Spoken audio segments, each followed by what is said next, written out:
There's two things you have to do when you make that decision.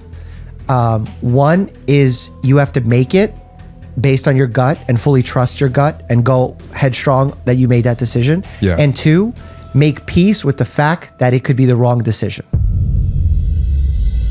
Welcome to the Checkup podcast. Today, we have such a hard-hitting and important conversation with guests Sam and Colby. They're known for their incredibly popular videos on YouTube exploring paranormal activity. And today we're gonna touch on some of that, but we're also gonna touch on the earth-shattering testicular cancer diagnosis that Colby received only a few short months ago. From how he received the news, the emotional impact of it, the medical journey, and in fact, we will brainstorm on this very podcast what exactly should he do moving forward. Very educational conversation. Hope you enjoyed as much as I did. Let's get started with the Checkup podcast. I have to ask first question.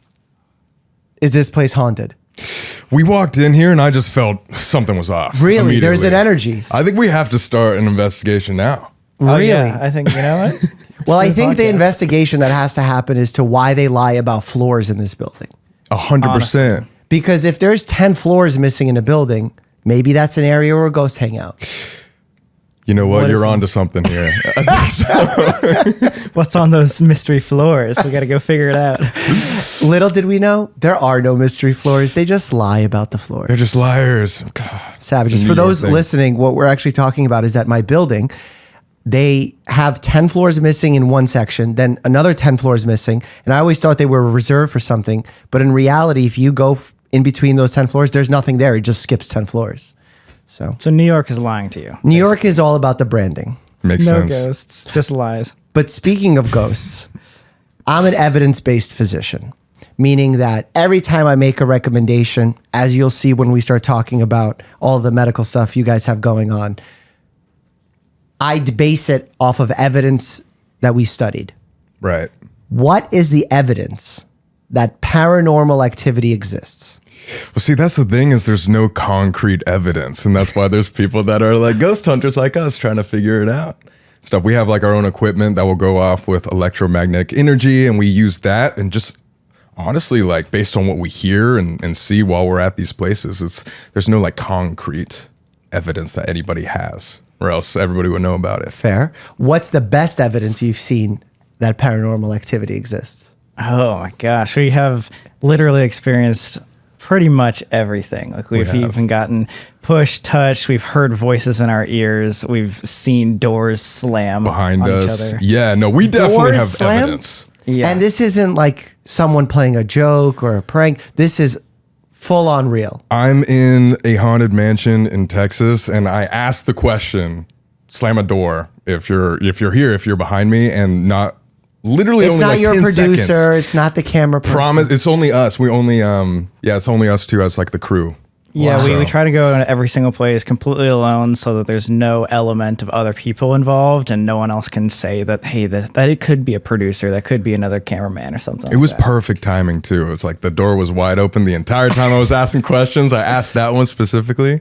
Slams right behind me. How do you recover from that though? Because like all I would be thinking about is, what is that? Is it coming for me? How can I sleep at night? Yeah, well, I mean, it's something that we like to call the paranormal hangover, where it takes like 2 or 3 days afterwards to kind of get back to normal. And we have to watch like a bunch of happy YouTube videos to get back in like good moods. Really? It kind of gets It depressing. gets bad, but What's the happy YouTube videos you guys watch? God, oh man, for me, you know, I always love watching PewDiePie. Okay. Oh, yeah? He's my You don't happy watch guy. the little cat videos? Sometimes the cat videos pop up, but we don't need to talk about that. All right? No, but truly, like it's scary, especially when we first started this. We've been doing this for 4 or 5 years now, and so it gets a little easier over time, just like a scary roller coaster. But the first couple of times we did this, it was so shocking that we'd just have long conversations for hours and be like, what do we actually experience? This is like questioning our religion, questioning what we're going to be talking to like our kids about one day. Like this is scary stuff, and it genuinely affects us. Did you go into this believing in it? No, We're not very at all. skeptical. Yeah. Really? We did, Very, very we did it skeptical. because we didn't believe. We're like, all right, like we can go into these haunted places and not be scared because like, yeah, it's not real. And then stuff was happening and then more stuff was happening. And then we're like, we can't keep chalking this up to coincidence. This is insane. That's so. How do you know when to film certain things or when to break out certain pieces of equipment, or is that just fortunate timing? That is a lot of fortunate timing, and also a lot of the editing style. We just film like as much as we possibly can. We try to keep cameras on whenever we go into new rooms, and we try to keep even like cameras in other rooms while we're not there, just to try to capture as much as possible. But yeah, there are definitely times that you hear something in person that you don't get on camera, and then you're kicking yourself. There's also like a million different things you can do to like ask out if there's ghosts, and or like, for example, there's just like 20 different pieces of ghost equipment that you can get online. And a lot of the stuff Sam and I haven't even tried out yet. So a lot of the episodes we're just trying new things. And again, we're trying to figure it out ourselves. Yes, we have evidence. Yes, we believe, but like we haven't seen somebody levitate in front of our eyes or something like that. There's not like any concrete 100% evidence. Yeah. So speaking to that, if you're so evidence-based, I'm assuming you don't believe in ghosts. I would introduce myself as agnostic. Okay. Meaning like I don't think I'm smart enough to know if there are ghosts because I don't have the evidence to prove that they exist or they don't exist. So I'm skeptically agnostic. And would that be the same in terms of religion too? More agnostic? Yeah. Totally.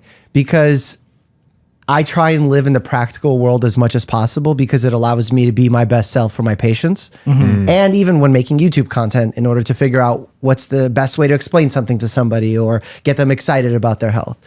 So if I start venturing into that space, I can really cause a lot of problems for people. That makes sense, yeah. About, and I'm sure you guys have seen this, like on social media. Oh, if you prick your finger here, your sore throat will go away. Or if you have this condition, if you just take my miracle potion for $7.99. Yeah, everyone's trying to sell something on you. It makes sense. Sure. Yeah. Have you guys seen that? Actually, I'm curious in your world online because everyone has different For You pages. Maybe not in the paranormal like world, but I've seen a bunch of people being like, oh, you don't need to go to a doctor. You can just do this or, drink from this beautiful lake or something. It'll be fine. Exactly. So it's incredible how dangerous and problematic that is. And most people think it's dangerous because it's taking away people's money and it's being unfair and it's rude. All of that is true. But there's actual legitimate danger to having people not get themselves diagnosed and have things get worse. For sure, yeah. Where they actually did a study in 2017 to see if individuals who were going down the alternative medicine pathway as opposed to conventional cancer treatment for their cancers, which people died at a higher rate. Those people who went alternative medicine instead of conventional died at a higher rate, had a higher risk of dying. Interesting. Dang. I mean, it makes sense, of course. Like, well, it does, but not if you're listening to their magical advice because they're saying this will make you live forever. Well, it just comes down to why are people believing the alternative stuff? And why do you think people believe it? I mean, people are getting fantastic at marketing. That's true. And it's like social media is so prevalent, and sometimes people like in the medical field are not as prevalent as some of these other master Or like marketers. other doctors don't really care about their credibility, and if there's money involved in a brand deal to promote something that's not legitimate, they'll still do it, and that will influence a lot of people. Those are absolutely two valid reasons. I have a different theory than both of you. Okay. I think it's because our healthcare system sucks so much that it's turned people off of regular medicine. And instead of going to see a doctor where they're staring at a computer screen, they're burnt out, you have only 10 minutes with them, they push you a pill, you'd rather go see the caring, compassionate, kind person who's alternative for an hour and buy into their natural approach. Right. I agree. That makes sense. We've come to that conclusion. Yeah, we have a lot to Really? say about that. Yeah. Oh, what do you have to say about that? Well, I mean, it's just been very, very hard to contact my doctor. I have multiple doctors I've been talking to, including an oncologist, and it takes 2 or 3 days minimum to contact them via the patient portal online. Sure. I understand doctors are busy and everything, but even calling them, you have to wait for your doctor to call you. Yeah. It's not like, well, for me at least, I was having to wait with like a 45-minute like voice answering machine before I was even able to connect to the front office to maybe talk to my doctor. Yeah. Like it was just a lot harder for patients to get the answers they're looking for, especially with like a serious condition. Yeah. I would say like looking at the process that's been happening over the past couple of months, like more than half the anxiety is caused by not being able to have any sort of communication with anybody in healthcare. It's like, I'm so frustrated for you. So I can't even imagine the thought process going through everything, just trying to get through healthcare. And again, I'm not like, I know doctors are busy in general. And so I'm sure they have like a million patients each, and it's hard to like keep track of and stuff. It's just voicing our frustration of how long it takes to get information back when it's life or death, like you're talking about. Or Absolutely. scheduling too. Like, Scheduling. like months and months of like, wait, what? This is going to take how long? Yeah, and not like going too far ahead of the story here. But like, for example, we had to expedite my surgery. Like we were able to do that ourselves. I had somebody on our team just call around to like the Mayo Clinic and UCLA, and they were able to schedule my orchiectomy way faster. Like I think 3 days faster than the intended like surgery. Yeah. Like, interesting. So it sounds like you agree with my theory Yeah, that literally. because it sucks so much, it's easy to fall victim to someone who's preying on your insecurities and your fears and giving you false hope. And then the second layer of it is if you go see your doctor and your doctor is like, look, you got to put in real work. You got to improve discipline with lifestyle habits, drop the smoking, drop the drinking, sleep better, increase the amount of fruits and vegetables you're eating. These are things that take work, right? Right. And then this other person's like, but I got a potion. Like, drink this up. right? Magic pill. Yeah, Like, here you go. who would choose putting in all that work when there's a magic solution? Exactly. Yeah, taking the It's just easy route. Yeah, for sure. And what actually paralyzes me as a physician in order to debunk some of this stuff is that we brought up the conversation of evidence-based medicine, which is if I'm making a decision on when to give someone a blood transfusion, right? Because they're anemic, let's say. I know when to give that blood transfusion because we've done the research to say at this level, it doesn't really benefit their survival. At this level, it really does. So we know that's the cutoff we can give it. Then we can have different situations. The person's actively bleeding, all these other factors. But we have evidence guiding us, right? Makes sense. I can say, I have the evidence for this. But what I cannot say is, let's say a miracle claim is made. This will cure whatever problem you're having, right? I can then say there is no evidence to say that that's going on. But I cannot say this definitely does not work. Oh, I see. Yeah. Because I would need to research and prove you that need this evidence doesn't for work. that. Yes. Jeez. Yeah. Makes sense. So it's a good argument. It's so hard because what the conversation ends up becoming is the magical snake oil salesman ends up saying, this magic potion works. And I say, there's no evidence it works. And they say back, there's no evidence it doesn't work. Yeah. Right? Or marketing 101 right there. And I'm like, but it's on you to prove it works. Yeah. You have to prove something works before you make an outrageous claim. So that's the constant battle I'm always facing of when can I cross that line of saying, nah, I don't even care that I don't have evidence that this doesn't work. I'm still going to say it doesn't work. Yeah, is there legal implications for that? Like, why couldn't you just say that doesn't work? And I know It's like an ethical thing more than anything. And you just want to not be hypocritical because if you're saying you need evidence to say something, you need to keep it across the board. Yeah, that makes understandable. sense. The place where I like to go with it is there's no even reasonable explanation why this could work. And that's what makes me shit on it. Yeah. So I'm like, dude, pricking your finger here has no reasonable way to affect your throat. This is not connected to this in any reasonable way. Why this point over this point? And if you have no explanation for it to me, it's bullshit. That's how I approach it. I approach like systematically, like how can this possibly work? And that's why I look at ghost hunting stuff and I'm like, I can't even figure out how this works. Yeah, exactly. But you can't explain why it doesn't work. That's also like why we go into it so often, like bringing people that, don't believe because it's so interesting because like for us, we're like, oh, we don't really know how to prove it unless you experience it yourself. Exactly. And so that's pretty much the only. So are you saying you could take me to an abandoned hospital and prove to me that this exists? Not any abandoned hospital, but some of them for sure. Really? Yeah. I mean, for sure. We've taken many people who are like complete skeptics and they go in and be like, well, dang, I didn't think of it like this before. Yeah. Wow. When we first started this in like 2019, it was mostly about like Sam and I and a couple of other friends just experiencing everything together. But now we're really trying to take new guests every single time that a lot of them, like Sam was saying, completely are skeptical, do not believe at all. And they experience more than us. Like they're the ones. Is that because it's in their heads more? You could say that. Some people think, but like you were just saying, it's like they can't prove that it's not real type Exactly. thing. Because there's just no explanation for how that door slammed or how someone talked in their ear, but there was no one else in the room with them. It's like they know probably they're like in their mind, they want to find a solution or some logical answer, but they can't. And so it's not technically proven, but it's also like they couldn't prove it if they tried. Wow.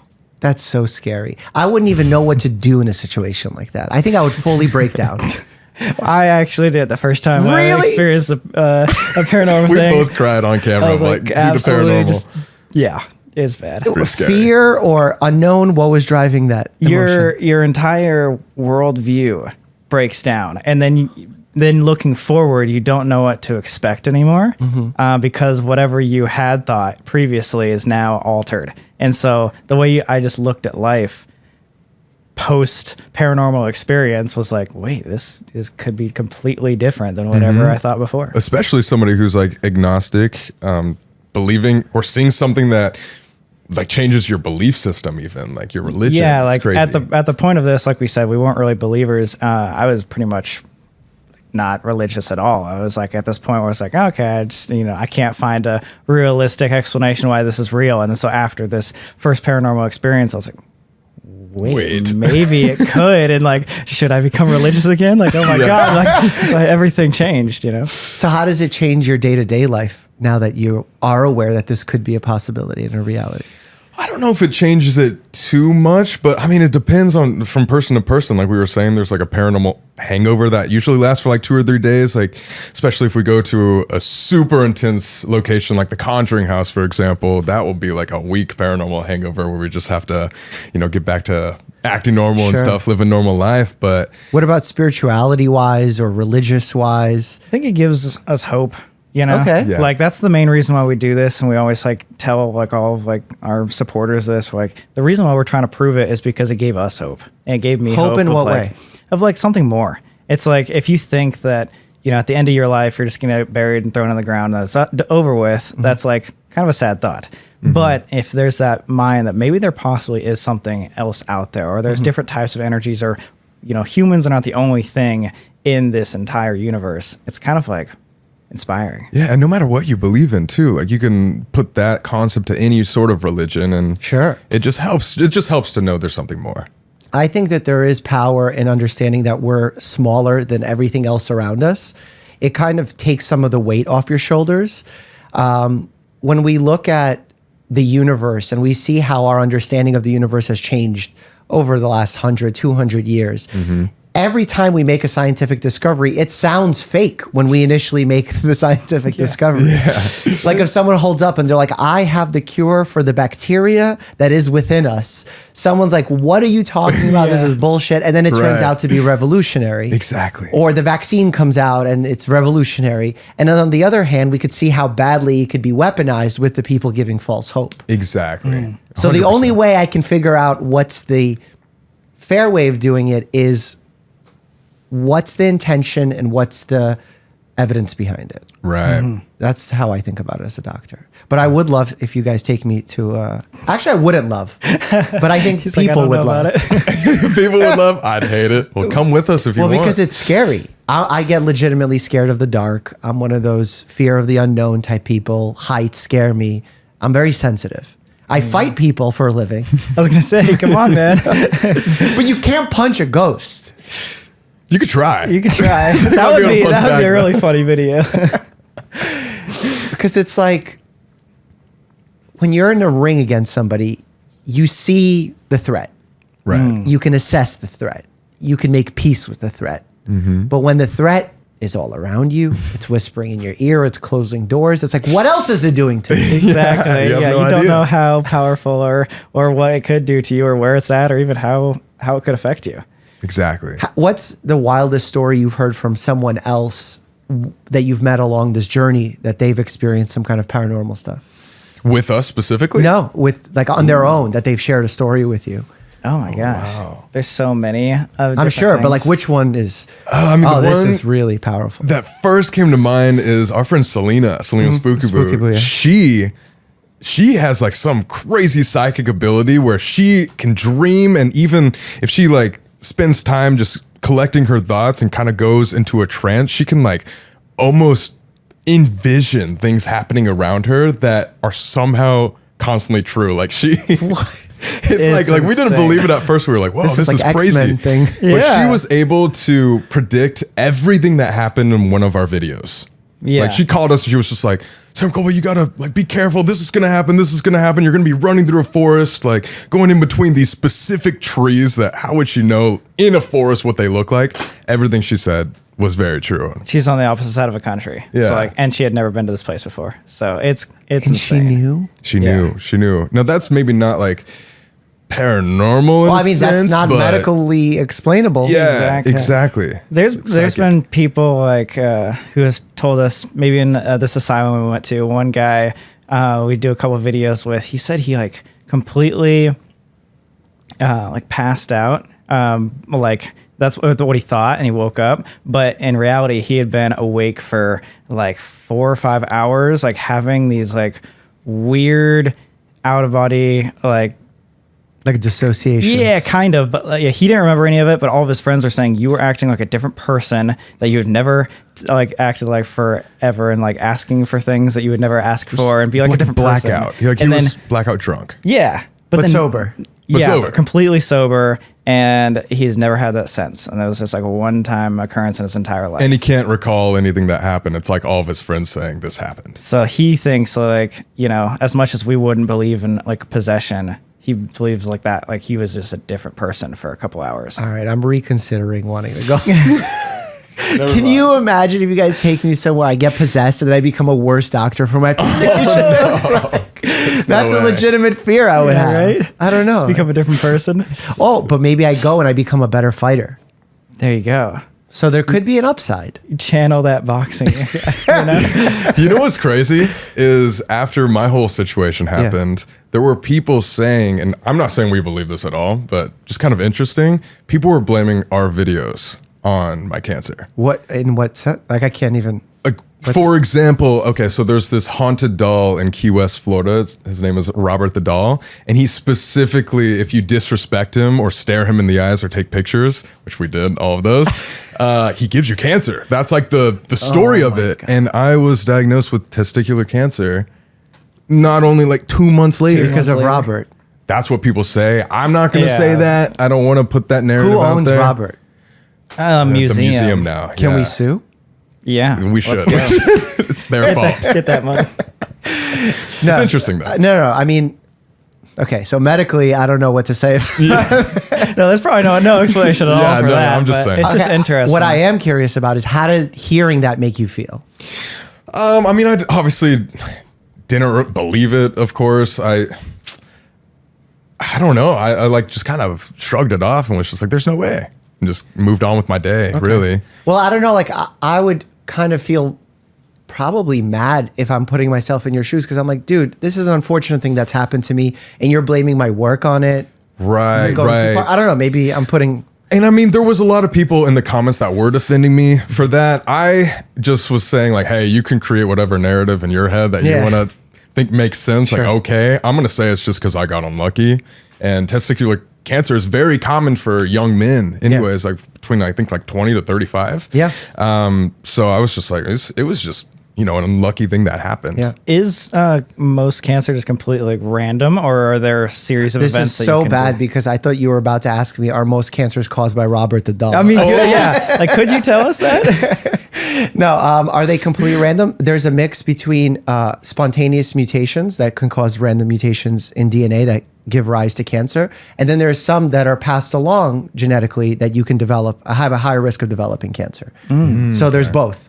It's not one or the other. It's almost like the nature versus nurture argument. Yeah. Okay. But in this case, we have definite proof of both. Because there's certain cancers, like for example, colon cancer, we now recommend starting screening with a colonoscopy at age 45. Okay. But if you have a first degree relative who has colon cancer, you start your screening 10 years prior to their age at diagnosis. I see. So like, let's say your dad had colon cancer at age 30. At age 20, we start screening you.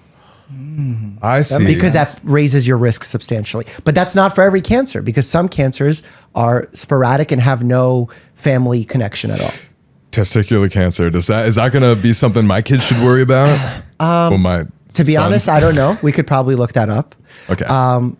I think it's good for the audience right now to sort of lay out exactly why we're talking about cancer so much. Right. Okay. To start, tell your story. How did that whole process start up for you? Yeah, well, it's actually been kind of a shorter journey than expected. I started noticing some pain in November. It was actually the first memory I have of noticing some pain was when we were shooting a video. We were shooting this lighthouse paranormal video where we had to walk a bunch of stairs, like 4 or 5 times, 300 feet in the sky. And I remember looking at Sam on like the 3rd or 4th round of going up the stairs and being like, dude, it feels like my ball is in pain. Like it feels like a slight bruise. Were you thinking ghost? At that point, no, but oh my God. Thinking like I actually slammed it with a camera or something I like thought I that. smacked it or something, but it was just, my left testicle, and it was like very slight. It wasn't even that bad. It was just going upstairs, moving like my legs a certain way. Yeah, like a very dull ache. But then I would relax and it would completely go away. Like a week later, I was completely fine. But I noticed with like a bunch of strenuous activity, like I've been trying to go on hikes a lot recently, and Sam and I have picked up pickleball in Vegas. Oh, yeah. Nice. And I noticed being on my feet all day, it would flare up a little bit, get worse, which I thought was just inflammation at first. And then so I'd relax for a few days and it would go down. Or if I had sex or if I masturbated, the next day it would flare up really bad, and then I would relax and it would go down. And so that would just repeat, and that cycle went over until about like January 15th, where it flared up really bad one day, and it finally made me pick up the phone and call the doctor, because symptoms were, it was at this point, when it would flare up, it was swollen. There was a pain that was now starting in my lower left pelvis. It was like by my waistband. And it was like this throbbing pain, almost like a cramping pain when I would sit down. And it like, after it would flare up for the first day to like 3 days, it would be even hard to stand up. It was that bad. But again, then I would relax for a few days and it would go down completely. Sure. The only thing that I noticed that every single time it would go down after the few days of rest is each time, because again, this cycle kind of happened like 2 or 3 times before I called a doctor, the swelling would shrink down, but my testicle itself would be larger and more firm, and like it looked asymmetrical in my sac. It was like weighing down. More so than usual. Yeah, and each time would get a little bit worse. And I would notice that, but like again, the pain would go away.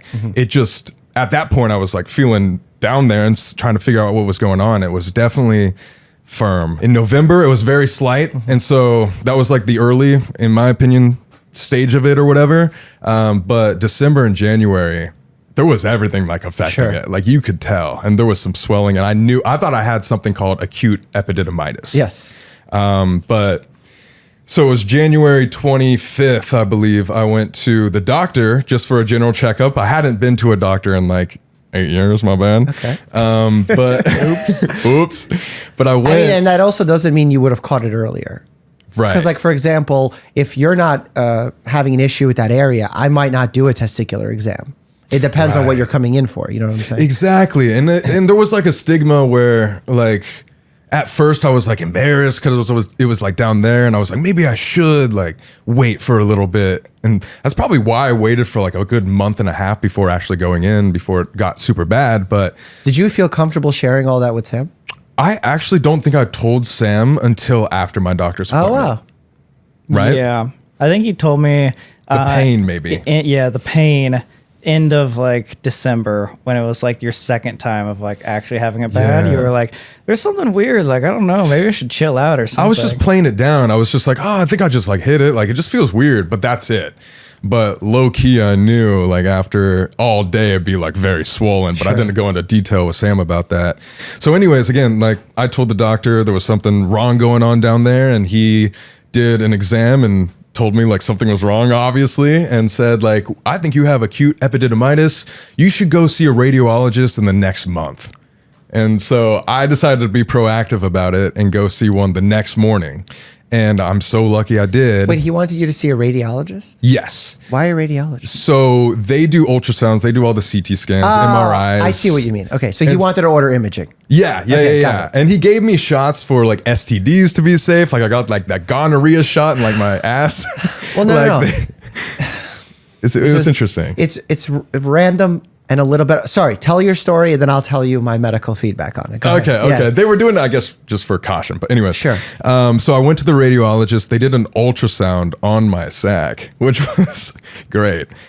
Which is like the primary thing we do in a lot of these scenarios. Yeah. Because we don't have not x-ray vision, but like see-through vision with our hands. We can see something's abnormal. We can see that there's a spot area of pain.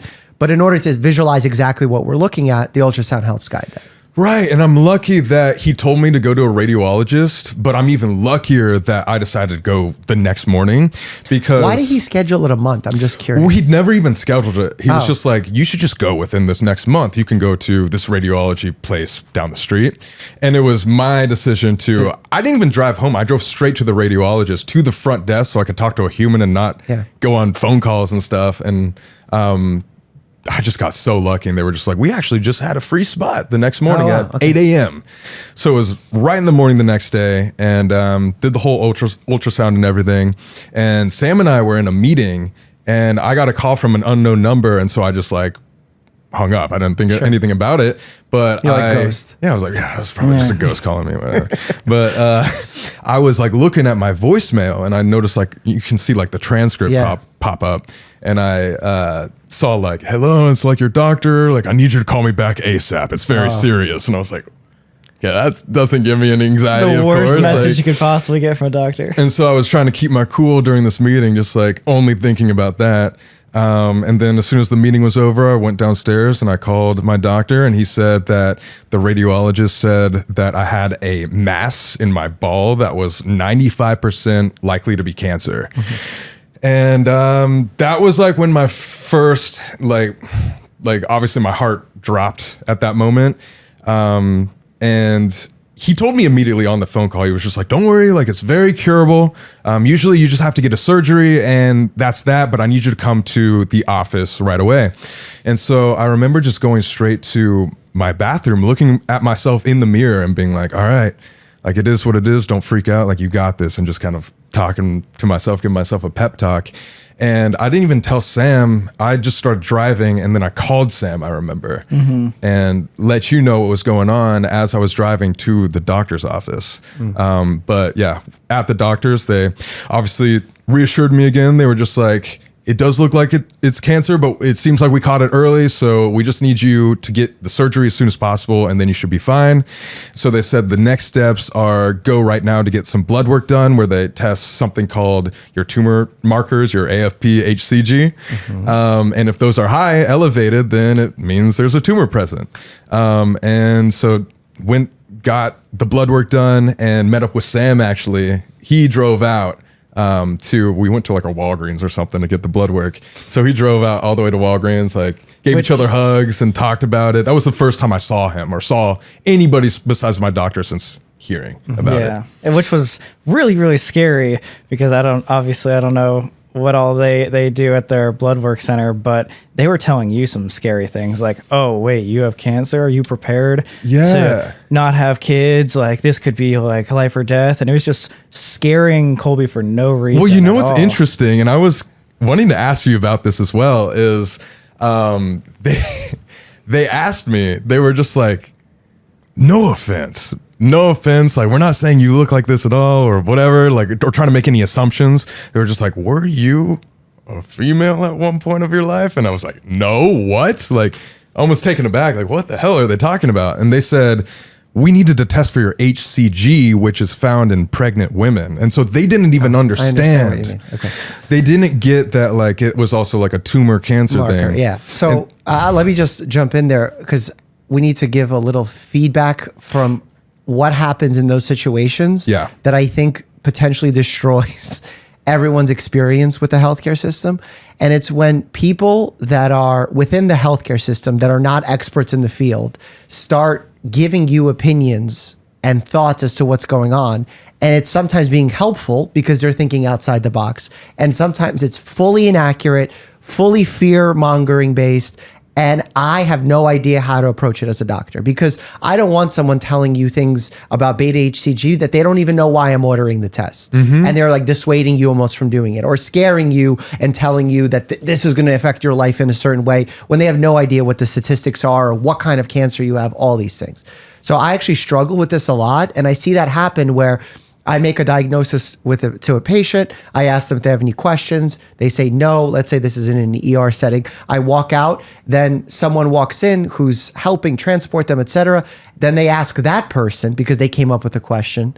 And then that person starts answering based on no expertise in the subject, and it becomes a disaster. So I have no idea how to fix that. And it was interesting because then afterwards they were being very sweet, and I don't mean to like knock these nurses at all, but like they were just kind of like, oh, well, be thankful for every day. Like, be thankful that you're here, man. Just wake up and pray like every day. And I was like, what? Are you telling me he's going to die in 2 days? It was like are you making kidding my me? anxiety just like times 10 pretty much because my doctor just told me, oh, you'll be fine with just a surgery. Then this lady's like, yeah, wake up and pray. Like, you should be thankful you're here. I mean, that's not bad advice, but I understand why it's anxiety provoking. She was like, don't tell your family or anybody yet. Just like, make sure you figure it out before. I was like, what? Like in this crazy time, I feel like you should try to get as much support as you can. Like, exactly. Your family and friends for sure. Yeah. She told me specifically, she was like, because I made a joke. I was like, well, guess I gotta call my mom now as I was walking out. And she was just like, don't do that. That's just going to like freak her out. Like, you should wait until you're 100% sure. Wait till these blood results come back and everything. And that's so isolating. I called my mom when I got in the car. Yeah. So she was the first person I called like 5 minutes later. And then, the next steps were getting a urology appointment. And then honestly, I kind of felt like that was pointless if I'm being completely real. Sure. Because all they did was I had to fill out a bunch of paperwork. I went into the office, they checked it, and they were just like, yeah, you need to get it taken out. But apparently the urologist was the one that could help me schedule the orchiectomy. Yep. And so not like the actual doctor. And so I needed to have that step.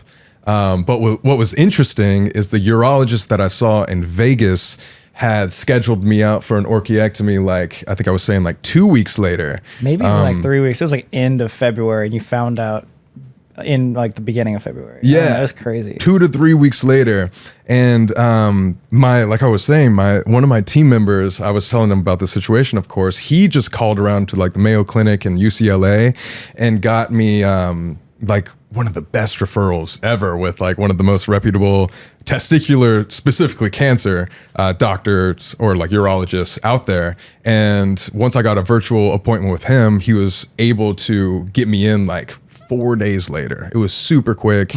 And so basically I'm saying that because like my team, and if we didn't try hard, we wouldn't have like and have resources to travel and do all these exactly things. Yeah, you need people that as are well. also Yes. Sometimes being a single parent and having two jobs in the middle of all this, so it's like a lot of things align very well. So I'm happy that happened for you. I got so lucky, but just to give you a timeline, I on January 25th went to the doctor's appointment, and February 6th I got the surgery. 12 days. Yeah. Literally. So but think about that. If you went to that doctor's appointment, he said get the radiologist within within a month. Then after that, your urologist would have been 2-3 weeks later. Then if you would have listened to that guy and got a surgery in Vegas, which would be ideal for most people being in the same area, that could have also been a month. You probably would not even have your surgery yet to this day if you stayed in the same system that you were going to go. And like with the type of cancer that I had too, which we can get into in a second, but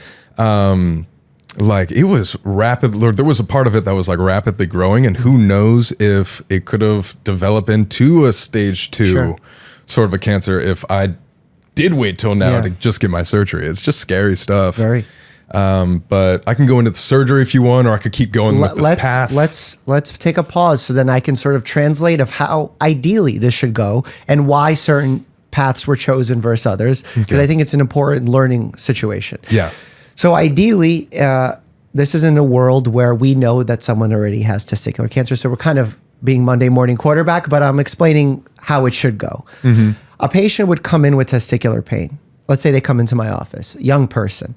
Obviously, testicular cancer would be part of my differential diagnosis, which is one of the options that I could diagnose the patient with, simply because of their age and because that there is some kind of growth in the area. We also know, as you said, testicular cancer happens most commonly in those age 20 to their 30s. And then what's interesting about it is it also happens in those age 60 plus.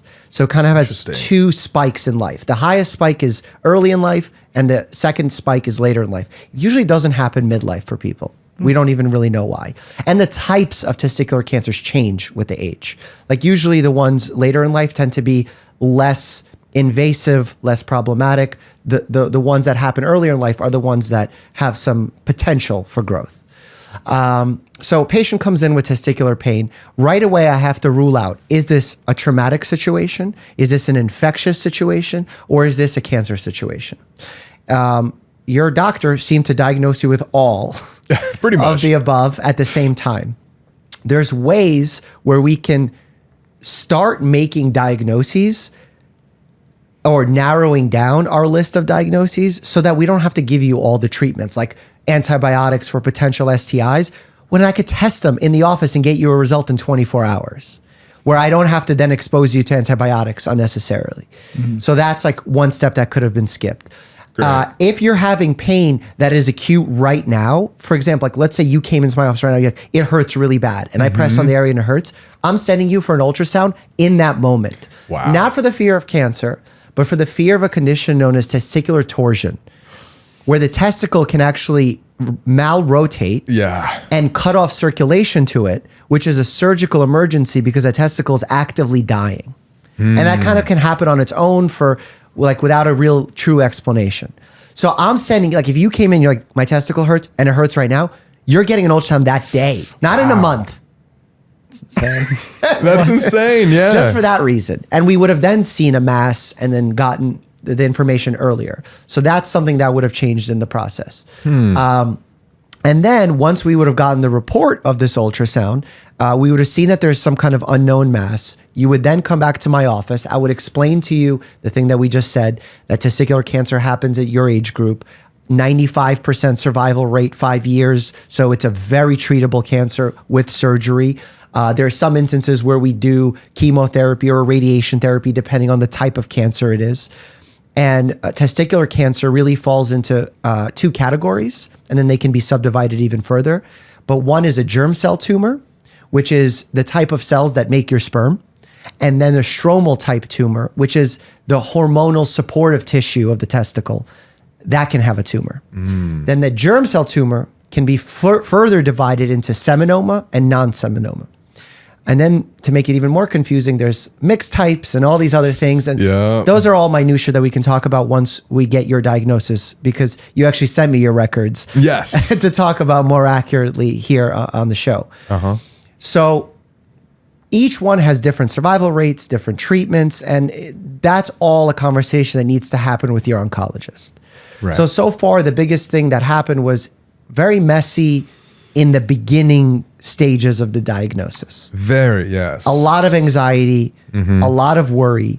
And I'm curious, obviously, how you took it, but you're in the situation, you're making the decisions, your best friend. Sam, how are you handling that call as a caregiver for your friend, as a supporter of your friend emotionally?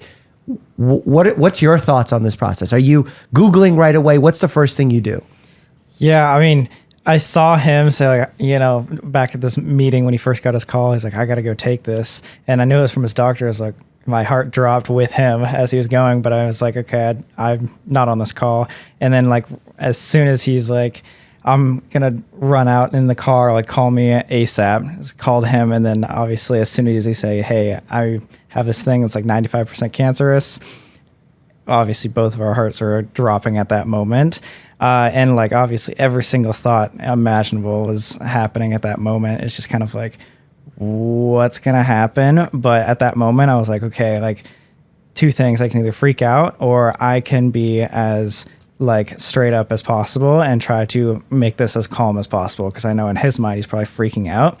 And so I was like, okay, we got this. No matter what happens, we'll just take it one step at a time. We've done everything in our career up until this moment, one step at a time together, and we'll just make it happen. And, you know, if there's anybody in this world that can travel around and make a million calls and drop everything and push everything for work, it's us. So let's make it happen and we'll figure it out. And so that's kind of how it happened, which he kind of touched on a little bit, but I want to just give props 100% to Colby for taking this as the most strong I've ever seen anybody do this. It wasn't like even bad of an eye. He was on the same phone call. He was telling me he had cancer. He was like, I got this. Let's just make it happen. We'll take it one step at a time and we'll get through this. I'm not going to die. Let's make it happen. So I was like, whoa, all right. I got to be exactly like that tenfold. So like nothing wrong happens. And so that full day was like definitely the scariest, because at that point, like obviously I had no idea anything about this, and even lesser known than what he had known because he'd gotten the call from the doctor. So I was thinking like, oh God, like this could, you know, this changes everything. Like maybe like this is cancer we're talking about. When anybody throws out that word, it's like you immediately think of the worst case scenario. And so it's like, one, just how fragile is life? And then two, like, oh my God, I can't believe like everything ever gets put aside for health. And so when those health scares, especially something as serious as cancer, rolls around, like you truly like hits you like a ton of bricks, saying like, oh God, what am I valuing? So luckily, one day later, we called my sister, who actually is an oncologist, oh, wow. which is awesome. And Perfect. We were able to have her talk us through the process. And her first thought was, hey, just FYI, testicular cancer is like 95% curable. And if you're in stage 1, it's like 99% curable. And so that was just the utmost sigh of relief at that point. Because up until that, those 24 hours, we were thinking worst case scenario. Sure. Yeah. Wow, that's so powerful that you actually had to strengthen up to match Colby's resilience. He's insane. I mean, throughout this whole thing, he's like, you know what? I could wait. Now I'm going to do it myself. It's like he's just done everything in his whole power to be like strong and be like, no, like I don't want to like, you know, shy away from this. I want to tell everybody, inspire people. I want to get this done as fast as humanly possible, whatever I need to do. And I think everybody has taken that as like a learning, like, oh my God, like we should all do crazy experiences, and especially traumatic experiences, you can either back down and shy away from, or you can take headstrong. And he's taken that like to the fullest extent, and it's awesome. Thank you for saying that. Yeah. I mean, my take on it was... Did you know he felt that way?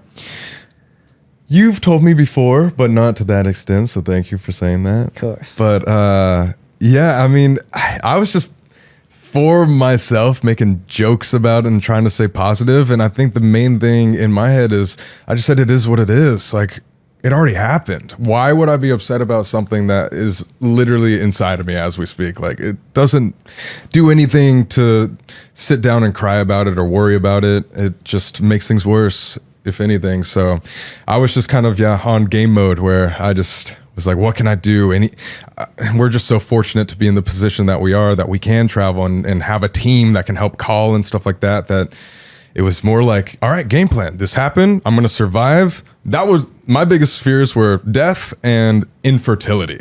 Those were my two things. And so after researching and talking to Allison, shout out his sister, oncologist, we realized that like both of those were going to be okay. You can bank your sperm if you need to. And again, 99% like survival rate if caught early. And so it was just kind of like okay, now step by step, what do we need to do? And I think the major thing was not thinking too far ahead. Yeah. Like I didn't even think about like the possibility of chemo. I was just thinking about like, okay, what do I have to do today? Okay, I have to go to a radiologist today. Okay, tomorrow I have to do blood work. So you did like one foot in front of the other. Exactly. Not thinking too far. Exactly. And just like, oh my gosh, Google was my worst enemy. Like before and after the diagnosis. Before I was like, it was that one day where it like really flared up, January 15th. I like was going on Google and I saw the cancer word and I was like, there's no way. There's no way. Like, it's definitely like inflammation Not me, for yeah. sure. Exactly. That's And- how everyone, I think, would think of it too. Like, Well, you'd be surprised. Sometimes it's the opposite end of the spectrum, Really? where it's people have headache, they'll go on WebMD and they'll see cancer and they're like, I have cancer. So it works both ways. interesting. Yeah, it's interesting. But I mean, I just try, like, I have, you know, Sam or my parents look up anything that I'm like worried about on Google. If I like really want to figure out like an answer, I won't Google it. I'll just have Sam do it. And then he'll be like, hey, like, this is what I've read, and probably like weed out some of the stuff that I don't want to hear maybe. But I feel like Google in general is just a horrible way to get advice. yeah. I think Google on its own is not great, but Google to prepare you to ask good questions, to have a baseline understanding of a situation, to then go work with a doctor is great. Yeah. Yeah. This is why I think AI is not replacing doctors, because the AI can tell you all the great stuff, the survival numbers, this, that. It's all factually accurate in most cases, but it doesn't have the humanistic component of what to expect. What's the next step? What's the process here? Who do I call? Who gives me this information? How do I get emotional support? How should I be thinking about this? That's where the AI suffers. So I don't hate Google. I hate Google when people use it on their own without someone guiding them through the process of Googling. I think it's easy to make assumptions using Google because they'll Oh. tell you every spectrum of possible outcomes, Yeah. and it's up to you to figure out which one. Sure. And so it's like you can spiral really quickly. Yeah. Very quickly. Go down a bad rabbit hole of like Reddit, reading personal stories and Sure. stuff. It's like, Yeah. And what I will say is you truly are breaking a stigma to talk about an area of the body where people are uncomfortable talking about generally, which is problematic because they wait so long to seek care. Yeah. So hopefully you're encouraging people to seek care earlier when they are having symptoms, whether that's they felt something abnormal, like with their fingers, like they felt a mass, or they felt a symptom in that area, they're more likely to go. But then also you're laying the foundation of how a person should handle health problems. Not so much that you push through and you were a soldier. That's great. Not everybody will have the capacity or ability to do that. But the fact that you advocated for yourself, that when a doctor said something and you didn't feel like it was right, you saw a second opinion. You went to someone else. You confided in your friend.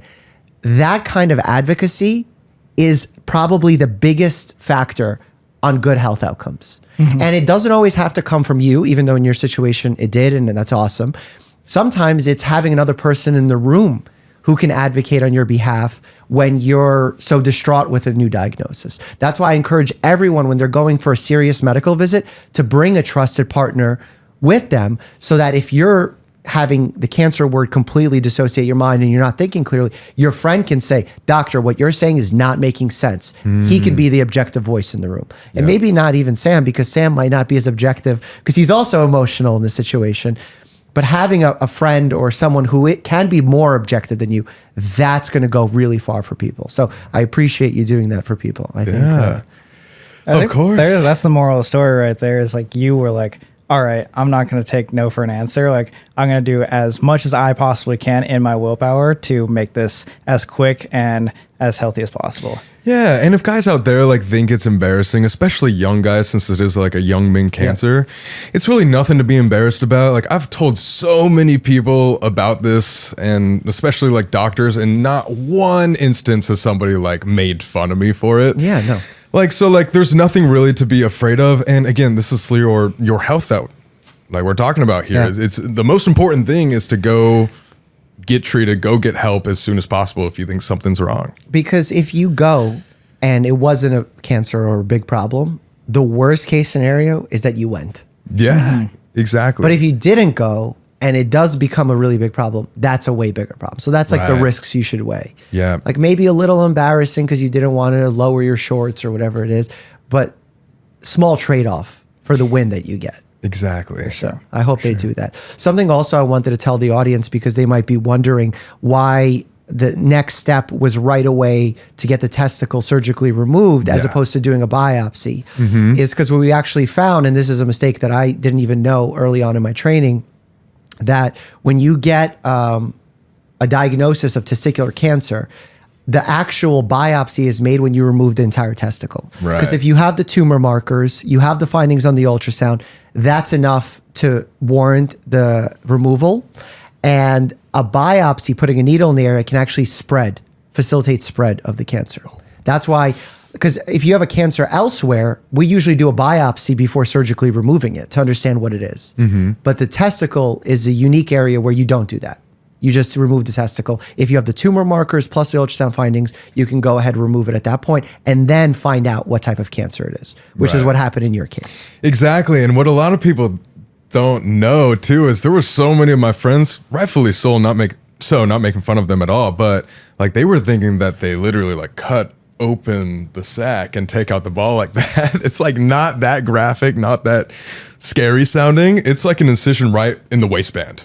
And so honestly, it was not that bad. I was nervous because I've never been under general anesthesia before. Sure. And so it's just kind of nerve wracking to know that I was just going to basically black out without my control. But it really, it was so easy. They just count down from 5 and you can't even remember until you wake up. Like the next thing I remembered was Sam walking into the room, like filming me pretty much. Like, hey, how you feeling?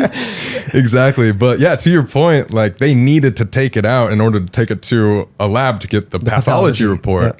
And so, yeah, it was immediately get it out. Did you also, this is something that wasn't sent to me, but I'm curious if you did you also get imaging of like CAT scans as well? Yeah. So I did a CT scan right after the ultrasound as well. Yeah. And the reason for that and why I assumed it was done is because when you're looking at the prognosis of testicular cancer is you're looking for the pathology report, which you sent me, that is what the testicle is made of, the testicular tumor is made of. And then you're looking at the blood tests before and after the removal of the testicle, and the CAT scan results, which show us if it has spread to other areas or lymph nodes, the lymphatic system.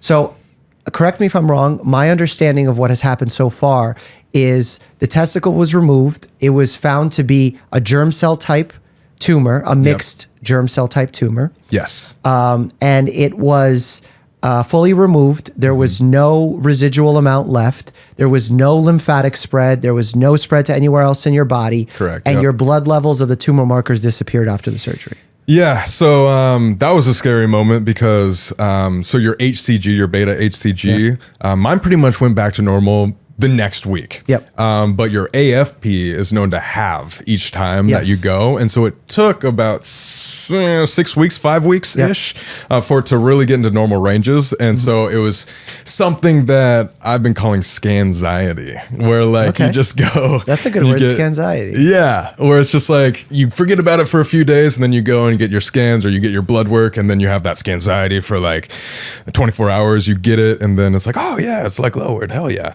But it basically got all the way to normal ranges now. So I'm normal. So amazing. So that's a really great prognosis. That puts you in the lower risk category.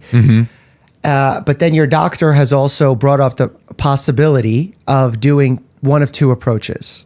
One is active surveillance, where we just keep an eye on the area and seeing what happens with no more treatment now that we've removed the tumor. And the second option is doing a course of chemotherapy with something known as BEP, which are chemotherapy agents that you would get injected via IV. Take me through your understanding of each of the two paths and what has your doctor recommended thus far? Well, to give context of what I was thinking, I was like, I don't know, I want to do chemo. Like it was like from... Well, how did your doctor explain it to you, that there's these two approaches? Well, okay, yeah. So I saw the blood levels got to normal. Technically, that means I was cancer-free. Like the oncologist said, you are cancer-free. You're cancer-free. Okay, see, so that's awesome. And so that was the first good news. I saw an oncologist and he was like, you're cancer-free. Here's the thing though. It was like one of those things. I couldn't get too excited about it. He was just like, we could do the active surveillance or chemo. Active surveillance is where you would have to, for that at least the next 2 years. He didn't give me a timeline, but he basically said like, we're just going to need to watch you very, very closely, where you're going to have to get blood work every single month, CT scans like every 3 months, maybe even like an MRI like once a year. But again, he never told me like complete details on that. It's just watching you closely and you have to be diligent about going to checkups. And he said, or we could give you one cycle, 21 days worth of chemo, or I hope 21 days. I'm not 100% sure on that. And that will greatly reduce your risk of recurrence of it coming back.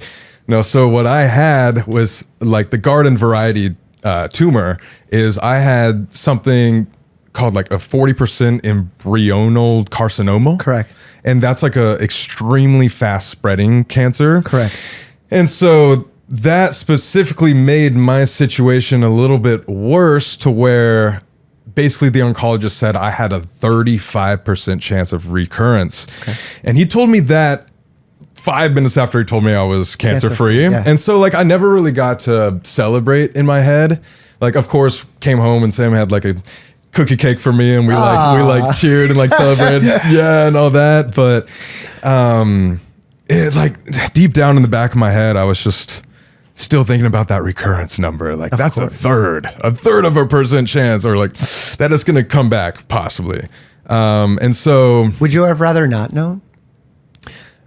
I think I would have rather known, because that's where it leaves my decision right now and I wanted to ask you about this specifically and hear what you have to say about this, but literally in a week from filming this is when I have to tell my oncologist what I want to do. I have a CT scan on April 6th. Mm-hmm. And then after that is the meeting where it's like, do I want to go this chemo route 21 days or do I want to just take the risk of the 35% chance it could come back? So talk about like the day of when you found out and then the week after, because you were pretty set in stone and you knew exactly what he was going to offer before you even walked into the doctor's office. Yeah. So again, I was like, I knew there was the chemo word in the back of my head ever since like I got the diagnosis at first. Mm-hmm. But I was just like, I'll be fine. I'll just do active surveillance and like it's a 70% thing. Like I'll be good. But yeah, it was just conflicting in my head because I went home wanting to celebrate and stuff. And I was so positive up until like this past week. I've still been positive, but like the anxiety has hit me worse this last week than it has this entire journey, because it's now like up to me to decide. It's not like a doctor saying, you should do this, you should do this, you should do this. Yeah, and you can't just put your head down and say, I'm going to push through this. Exactly. Now it's like you have to push your head down and push through one of two paths. Right. And there's like so many factors to each path. It's like I could choose active surveillance and there's a 70% chance that it never comes back and I'm totally fine. And that's like a pretty good chance. But there's also that third looming in the back of your head. So is that anxiety worth it? And in my opinion, I don't think it was. So like doing the chemo is going to get that 35% down to 5% recurrence. And then if it doesn't come back in 2 years, that 5% goes down to like 2 to 3% of recurrence for the rest of my life. And that's where I'm at right now. How has your doctor relationship, I don't know if you're having these discussions with the oncologist or your primary care doctor who have been in discussing the pros and cons of this? Have they been positive? Have they just been like, here are your options, now kind of screw off? Or kind of. I mean, so I've only talked to the oncologist about it like once in person and then haven't heard from him since. How was that conversation? Take me through that combo. It was like, basically like I said, where it was like, all right, so here are your options and here's the percentages by. It was like, you're cancer free, but it's like, that's what it sounded like. But you have a 35% chance of recurrence. So here's your options. We could do active surveillance where we do blah, blah, blah, blah. Or we can give you a dose of chemo right now, which is what I recommend. So let us know in like a week or so. Goodbye. It was like a 10-minute or less visit. That sucks. Yeah. And this is a recurring theme that I keep hearing doing these podcasts. Actually, Hannah Fry, who's a mathematician, was sitting in one of these seats not so long ago telling me about her cervical cancer diagnosis. And she faced the same exact thing where they were like, do you want us to take out everything? Do you want us to take out some of the nodes? And she felt rushed because she's given statistics, but not a true understanding of what can happen. Mm-hmm. So now an important thing that I want to do before we get into the decision-making process of this, or at least the discussion of the decision-making process, is so people understand and they can follow along in the story why you're facing this decision.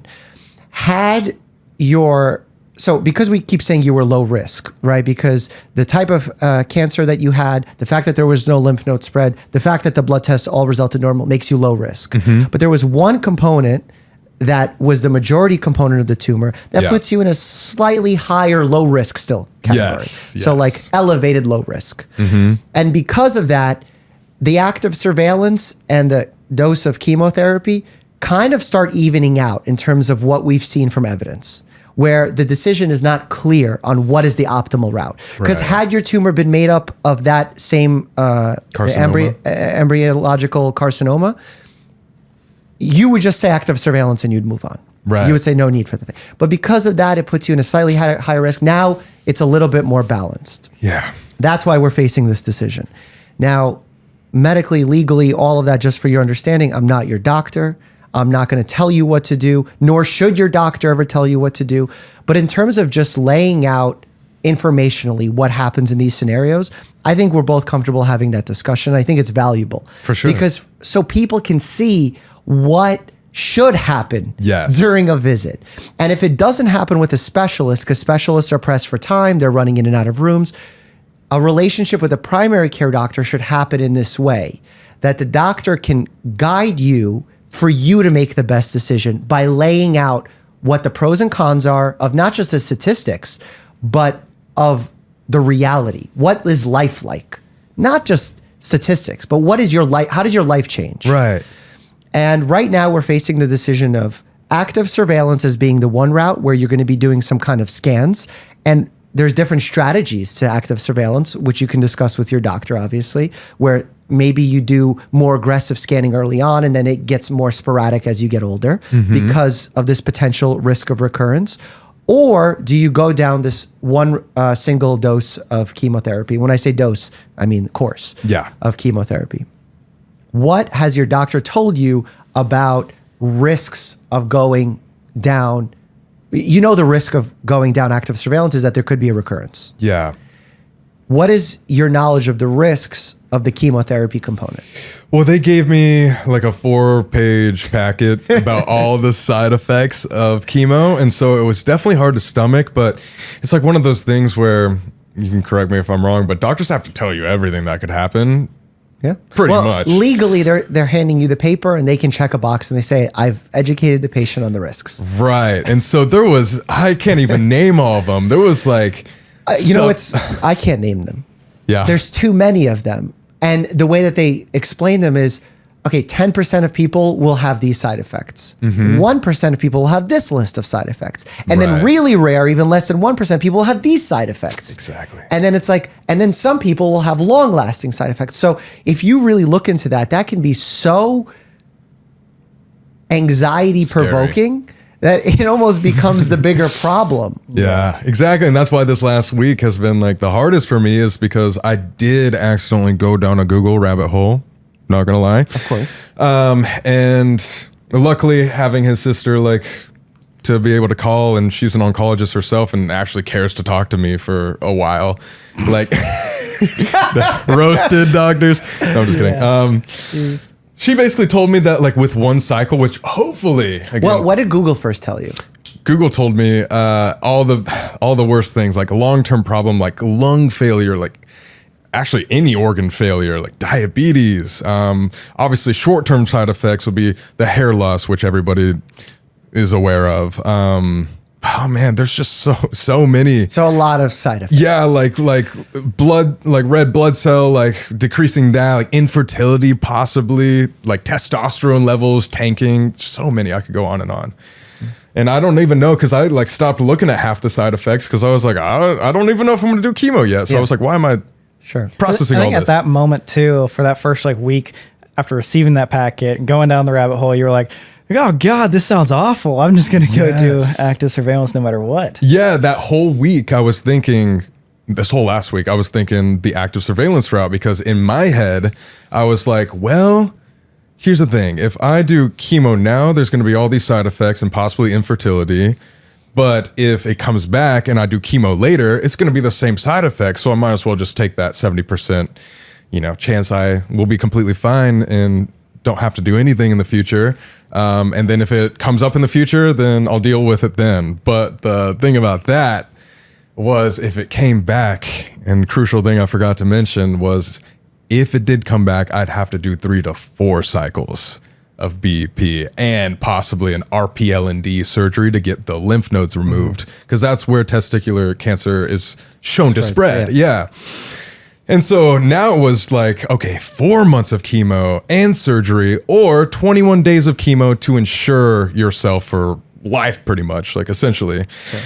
And so that's where I'm at right now. And obviously, when I called Allison, she was telling me that a lot of the longer like side effects that you might experience like in your 40s, 50s, 60s come from multiple doses of chemo, multiple courses.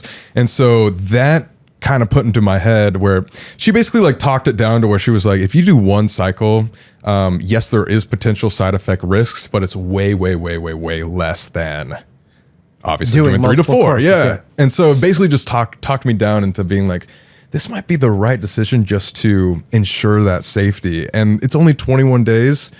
And again, the anxiety of that 35% like looms on you where every day you're like thinking of that. Even if 70 is, twice as much as the 30, 35, it's still like something in the back of your head of like, is this going to come back? Is this going to come back? And so for me personally, I just thought it would be better to get rid of that risk as much as possible. And I think, just being completely honest with everybody, I think that my biggest fear was the hair loss. Not gonna lie. That's a fair feeling to have. Our profession too, like us being on camera 24/7, you understand like what I'm talking about. Like that is like terrifying. It's so different than if I worked just somewhere else doing another job. But considering the job that I had, it was like even more scary. And having the whole like social media like look at you too is even more scary. So there was a lot of factors for me personally to think about, but that's what the doctor needs to discuss with you. Yeah. Like the example I gave with Hannah Fry was, if I'm putting on a patient and I know them well, that they're a musician, and I know the medication can cause a tremor, I'm going to be much more sensitive about introducing that medication to them than I would a person who doesn't play the instrument and doesn't care if they have a mild tremor. So that's the same exact logic that you're doing. So I'm glad you have a person helping you, even though they're not your official doctor. Yeah, exactly. It would be nice if your doctor could have this conversation with you. I know. It seemed like every single doctor I've talked to, besides one, a UCLA doctor, but like every other doctor in Nevada I've talked to, it seems like it's like, hey, I can only talk for 5 minutes. Yep. Okay, cool. You're done talking to me. All right, this is what you need to do. I'm gone. Like 5 minutes only. I talked to the nurse longer I talked to the doctor. Yeah. So it was just kind of frustrating that it just shows that nobody's going to care about your medical situation more than yourself. Yeah, exactly. Or close friends. Like his sister. Or close friends. But that just shows that even trying to schedule a conversation has been near impossible for you. Like, you had that one conversation when you found out, but have you even been able to sit down with anybody since then? No, I've been trying to plan this chemo route and haven't been able to contact. But also, based on how you were describing you seeking care early on when the symptoms first started, it sounds like you don't have a primary care doctor that you have a long-standing relationship with, right? Right, yeah. Yeah. So that's the most important thing you can do for your health in terms of good outcomes, because A, they know you and they can think about this personal approach to healthcare and help you make these decisions and be that voice, how I would be if you were my patient. But then also, because they've seen you for so long, not only do they know you well, they have a vested interest. Yeah. They become family. They care. I have patients that I've delivered as a doctor, like baby, and then now they're like my 5-year-old patient. Yeah. So of course I'm going to have a much stronger connection to this patient than if I ran into them in the ER for 10 minutes. So like, that's why you really need a primary care doctor for those conversations. Obviously it's great to lean on friends who are experts, et cetera, but that's like how people who may not have that access can have that same conversation. Yeah, 100%. I'm lucky that I do have Sam's sister to like give me advice, but yeah, besides that, all I've been looking at is like Google and like we're having them look up like Google searches so I don't freak out. And now it's like pretty much I have probably like a week from now to. And both are reasonable choices, which makes it harder. Yeah, exactly. Right? Exactly. When you have two reasonable choices, it's like, which path do you choose? Right. Also, when you look at active surveillance, if they are going to be recommending that you get repeat CAT scans, you also got to think about radiation that you're getting from repeat CAT scans. Yeah. Oh yeah, that's very true. So there's so many variables to take into consideration. it really should be your gut decision that you go with. And there's two things you have to do when you make that decision. One is you have to make it based on your gut and fully trust your gut and go headstrong that you made that decision. Yeah. And two, make peace with the fact that it could be the wrong decision. Yep. That you can only decide based on what you know now, and with what you know now, there is no wrong decision. That's true. Okay. Like good to know. whatever you decide right now, not wrong. And see, that already helps me feel like more at peace, like even thinking that. Because again, like you could say, I decided to do chemo and then something side effect happens, but it's like, I don't know that now. Can't know. Yeah. There's never foolproof answers in medicine. In fact, the enemy of making a good decision in healthcare, you know what that is? What would you say the enemy of making a good decision is? What's the opposite of a good decision? You're probably going to think bad decision. Yeah, bad decision. No, it's trying to make a perfect decision. Right. Oh, There's no perfect. There's no perfect. And when you strive for perfect, it becomes bad. Right. And you know what was interesting is like talking to like Sam and my parents about this. And I was on the active surveillance route the entire time. They were on my side as well. Like, yeah, no, active surveillance seems right. It was only till after the conversation with Allison, the oncologist, that it kind of flipped my view on it. And then everybody was also able to see that side. And nobody's wrong. It's just, like you said, no Opinions, perfect. That's the important thing. Hear people out, but let your gut decide it. Yeah. Because it's your choice. You have to live with it.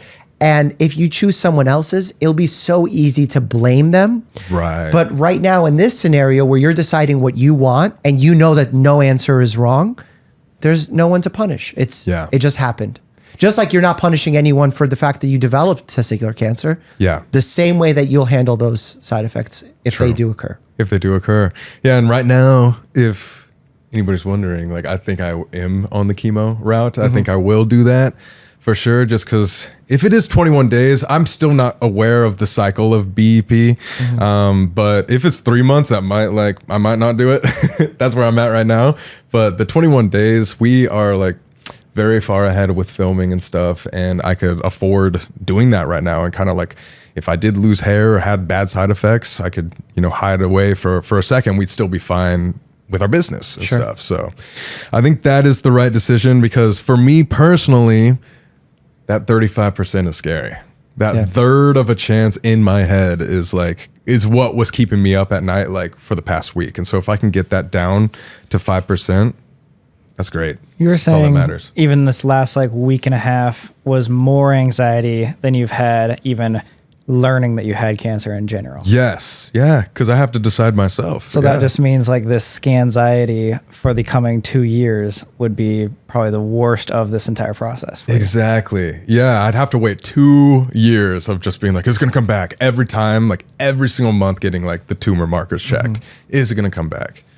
So yeah, to me, it's just not worth that mental. Yeah. How do you feel about his thought process? Not the decision, but the thought process. I think it was very fair. It was really interesting to see, because when he first brought it, hey, I'm cancer free. Yes, that's awesome. I could see there was something weighing on him. And you didn't buy it. Well, yeah, I was like, I'm for sure just whatever you want to do. And as I was hearing his conversations and phone calls with everybody, everyone said the same thing. It's like, yeah, I can't make this decision for you. This is obviously whatever you want to do. And at least from what the lack of knowledge I have, the word chemotherapy just seems horrible. Oh, you're putting chemicals in your body and you're going to be killing all your cells. That just sounds bad. All these packets of information on side effects, it just sounds bad. So I was definitely could see where he was coming from of doing active surveillance. And even from the day he found out that his tumor markers were starting to fall down, he realized, okay, the doctor is going to tell me I could do active surveillance or chemo, so I want to just do active surveillance. So I knew from day one he wanted to do that. So I was like, yeah, sure, I'll be on your side there. And literally just a week ago, I was updating my sister on the whole situation, and that's when I was like, oh, wait, whoa, this is a lot more to think about. And so I was like, hey, can you make sure to call Colby tomorrow and really explain this to him? Because the way you're explaining it to me is really intense. And so, the next day I saw him having hour-long conversations with my sister about it. And since then, it's been changed, but I could definitely see after hearing more about it, like that I think he now has all the facts to actually like make a decision. I think previously we were acting a little more on impulse and like what he wanted to do, and especially with this job, I thought deep down, like if the main reason for not wanting to do chemo was the aesthetic of, you know, losing hair and or not feeling like you want to be on camera for a few months, that's a couple months of your life versus the happiness and healthiness of your entire life. Like, yes, like a few, you know, bad months or sluggish times or awkward pictures for a few months is going to be worth the rest of your life. And so I think at least in this decision, now we've gotten past the superficial stuff. I think now he can definitely make a decision more deep down on what's beneficial to him. I think that's powerful. I also think if I had a patient in your shoes, because I don't want to influence your decision in any way, I would tell them two things. One, you know how you said you have to decide in a week? I would get rid of that deadline. That's the first thing I would recommend. Okay. Because that's a deadline someone else set for you and it's your health. You don't have to decide anything. True. Like if you want to wait another week because you need time with it, wait another week. This isn't life or death that you have to decide in 7 days. The tumor is not like, oh, it's day 8. Ha! Like that's not how it works. Yeah. So do not create artificial timelines that are not based on any kind of science. That's what I would tell them. And second, getting the initial second opinion was smart. How you found a person to speed up the process of getting the ultrasound and getting the tumor removed quicker by doing the surgery was wise. I think if there was ever a time to get a second opinion and have almost two doctors argue with each other is now. Meaning contact the leading expert in this situation and have them play devil's advocate. Say, I want to go the chemotherapy route, be devil's advocate for me. That's what I want you to do for me in this visit. And see if they can present some kind of evidence that you didn't know. Okay. That's very because this is the important decision that you have to make. The surgery was very obvious that you needed to do it. Here, as we were saying, both choices are reasonable. You're not making a wrong decision with whatever choice, but make sure you have the best information. Right. And the best information doesn't come from someone who says, oh yeah, I gave that medicine once. Talk to the people that have given the medicine 10,000 times. Yeah. And talk to the people who've not given the medicine 10,000 times and see what their experiences have been like. And that's where, because evidence can't give us a clear answer, that's where anecdote might give you some reassurance one way or another. Yeah, 100%. And luckily with this, like my team finding like UCLA doctors and stuff too, I can do just that. And exactly. I have the oncologist. And those are the things you don't need to go in for a visit. You could schedule a virtual. Yes. Yeah. So like there's flexibility in that. So those are two things that I think are very reasonable. Yeah. Throwing out artificial deadlines and then seeking the knowledge. Don't tell doctors, tell me what to do. Just what happens in these scenarios? 100%. Yeah, no, I appreciate you saying that because, yeah, again, fortunate enough to have multiple people that I can talk to that are professional in different states too, completely don't even know each other type thing. Like they can argue it out and help me decide. For sure. You know, right now what we're looking forward to in the medical sphere is learning which individuals are actually the ones that would benefit from the chemotherapy most. Interesting. Like as we continue studying individual DNA, we start seeing that there's some individuals that have a better response than others, some have side effects more than others. And I think over the next 10, 20, 30 years, that's a major breakthrough that we're going to see within cancer treatment. So that's pretty exciting. 100%. And do you mind if I touch on one thing really quick? Of course, okay. Yeah, we can cut this out if there's not time. But a lot of questions have arisen from like young men of like, oh yeah, how's life now type thing, like what's working type thing. Everything is normal, and I didn't know that at first too. Like losing a testicle, I was like, what's gonna happen? Did you sperm bank, by the way? I did not before the surgery. They told me I need to do that if I decided to do the chemo route, but surgery they said your one working testicle is going to basically work overdrive, and you should have the same amount of testosterone, same libido, like everything looks normal down there. I got offered if I wanted to do a prosthetic, like a little fake ball to put down there. Did you do the fake ball? I did not. Okay. No, I decided what was the choice? I'm curious about that decision. Well, that was an interesting choice too, and like kind of like something I battled with, because I was like, well, I don't think it'll look too different. Like I just didn't know. Sure. But my biggest fear was that the body tends to reject foreign objects. And so I didn't want to have the anxiety of like, you know, being 30, 40, whatever, and like be like, wait, this year is, you know, like is this ball gonna fucking get rejected out of me? Like what the hell, you know? Sorry, I'm laughing. It's all good. Like funny situation, but like that's to me, I was just like, I should just go natural. And then I just kept telling myself, I was like, if I'm really embarrassed about it, if I really, really care, then hey, in a year I can just get a surgery and get one placed in. Sure. That was my thought process. Okay. And I'm telling you, like all the guys out there that are dealing with this, it does not look any different down there. Everything works perfectly. I've been able to work out. I just got my testosterone tested 2 days ago, and it's like normal ranges. So everything's great. And I think that's a big misconception, is like guys think their life is over as soon as like they get this diagnosis, or like they just don't know what's going to happen. And it's really nothing changes. Mm-hmm.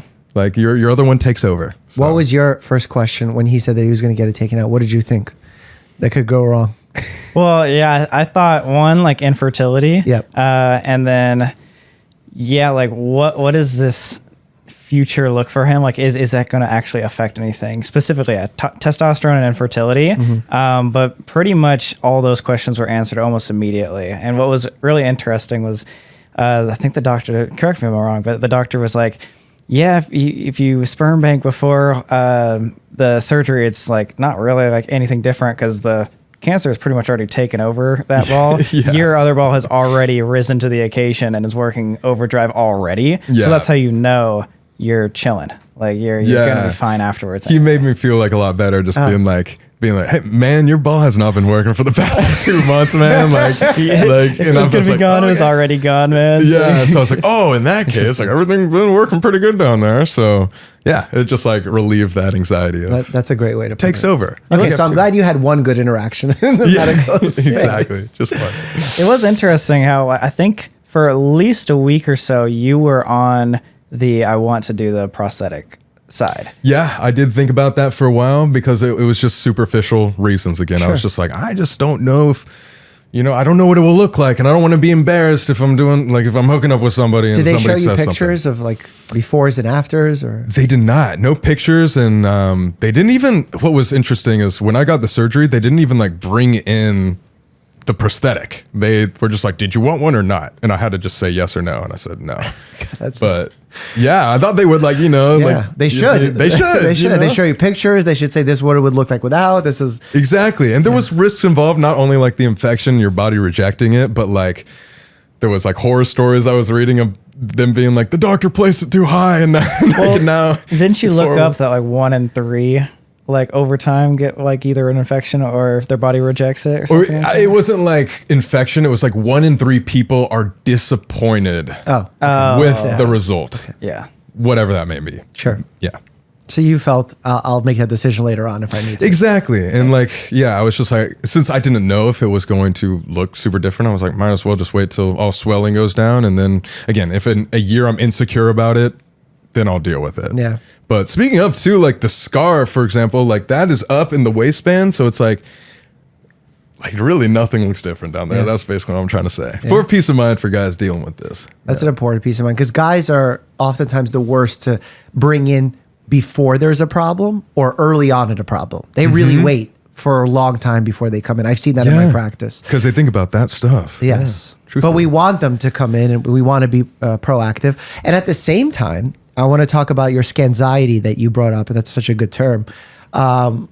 Because sometimes people come in with the idea that we can order every test and prevent every problem. And just as I said earlier, the enemy of good is perfect in medicine. We can't prevent every problem. I can't give definitive answers. Like for myself, I can't tell you if I'm going to have a heart attack in 5 minutes or did I just have a heart attack. I can tell you clinically, it doesn't look like I'm having a heart attack. I have no symptoms of a heart, but I can't say I definitely did not have one. Because in order to say definitely, I need to go in and prove it. And we're not going to do that because that carries risk. Right.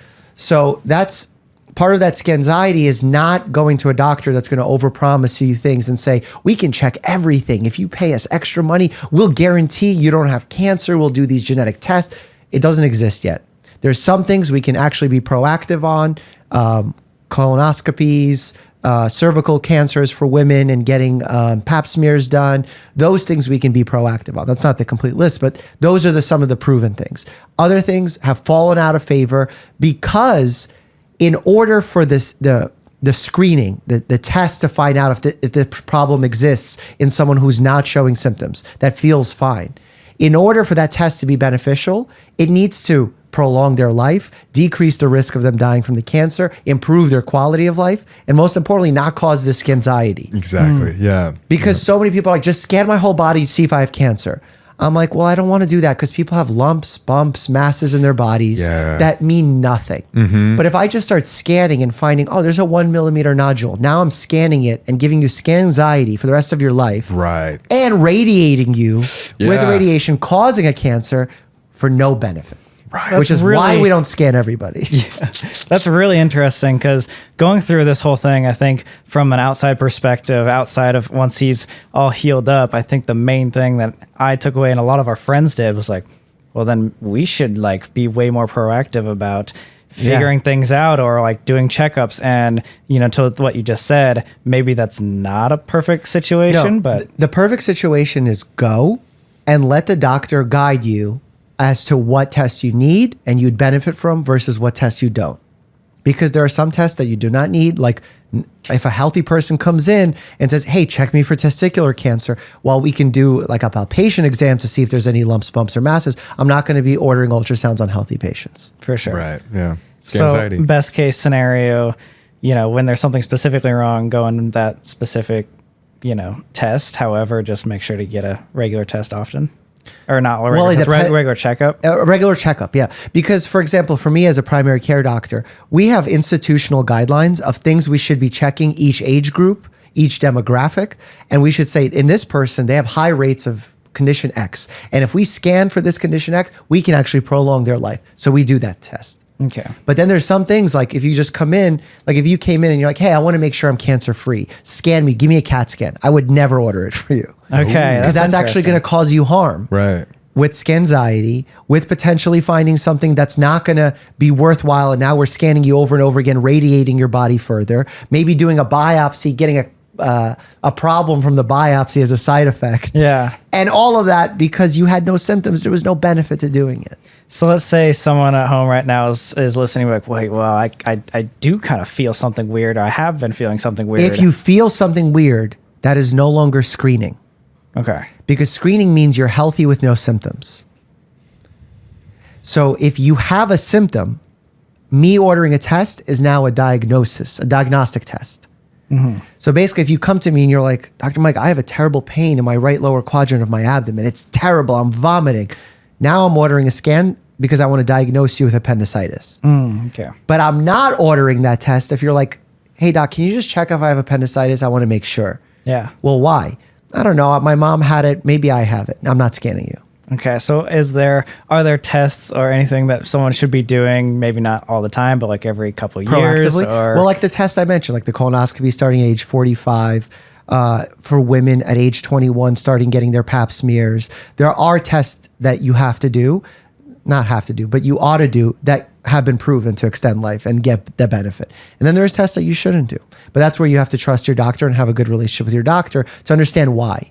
And if your doctor is ever telling you, hey, you should get a pap smear, you should get a colonoscopy, you should have no fear, like you advocated for yourself, to ask why. Why do I need this or why do I not need it? And if your doctor can't verbalize to you why or why not, find another doctor.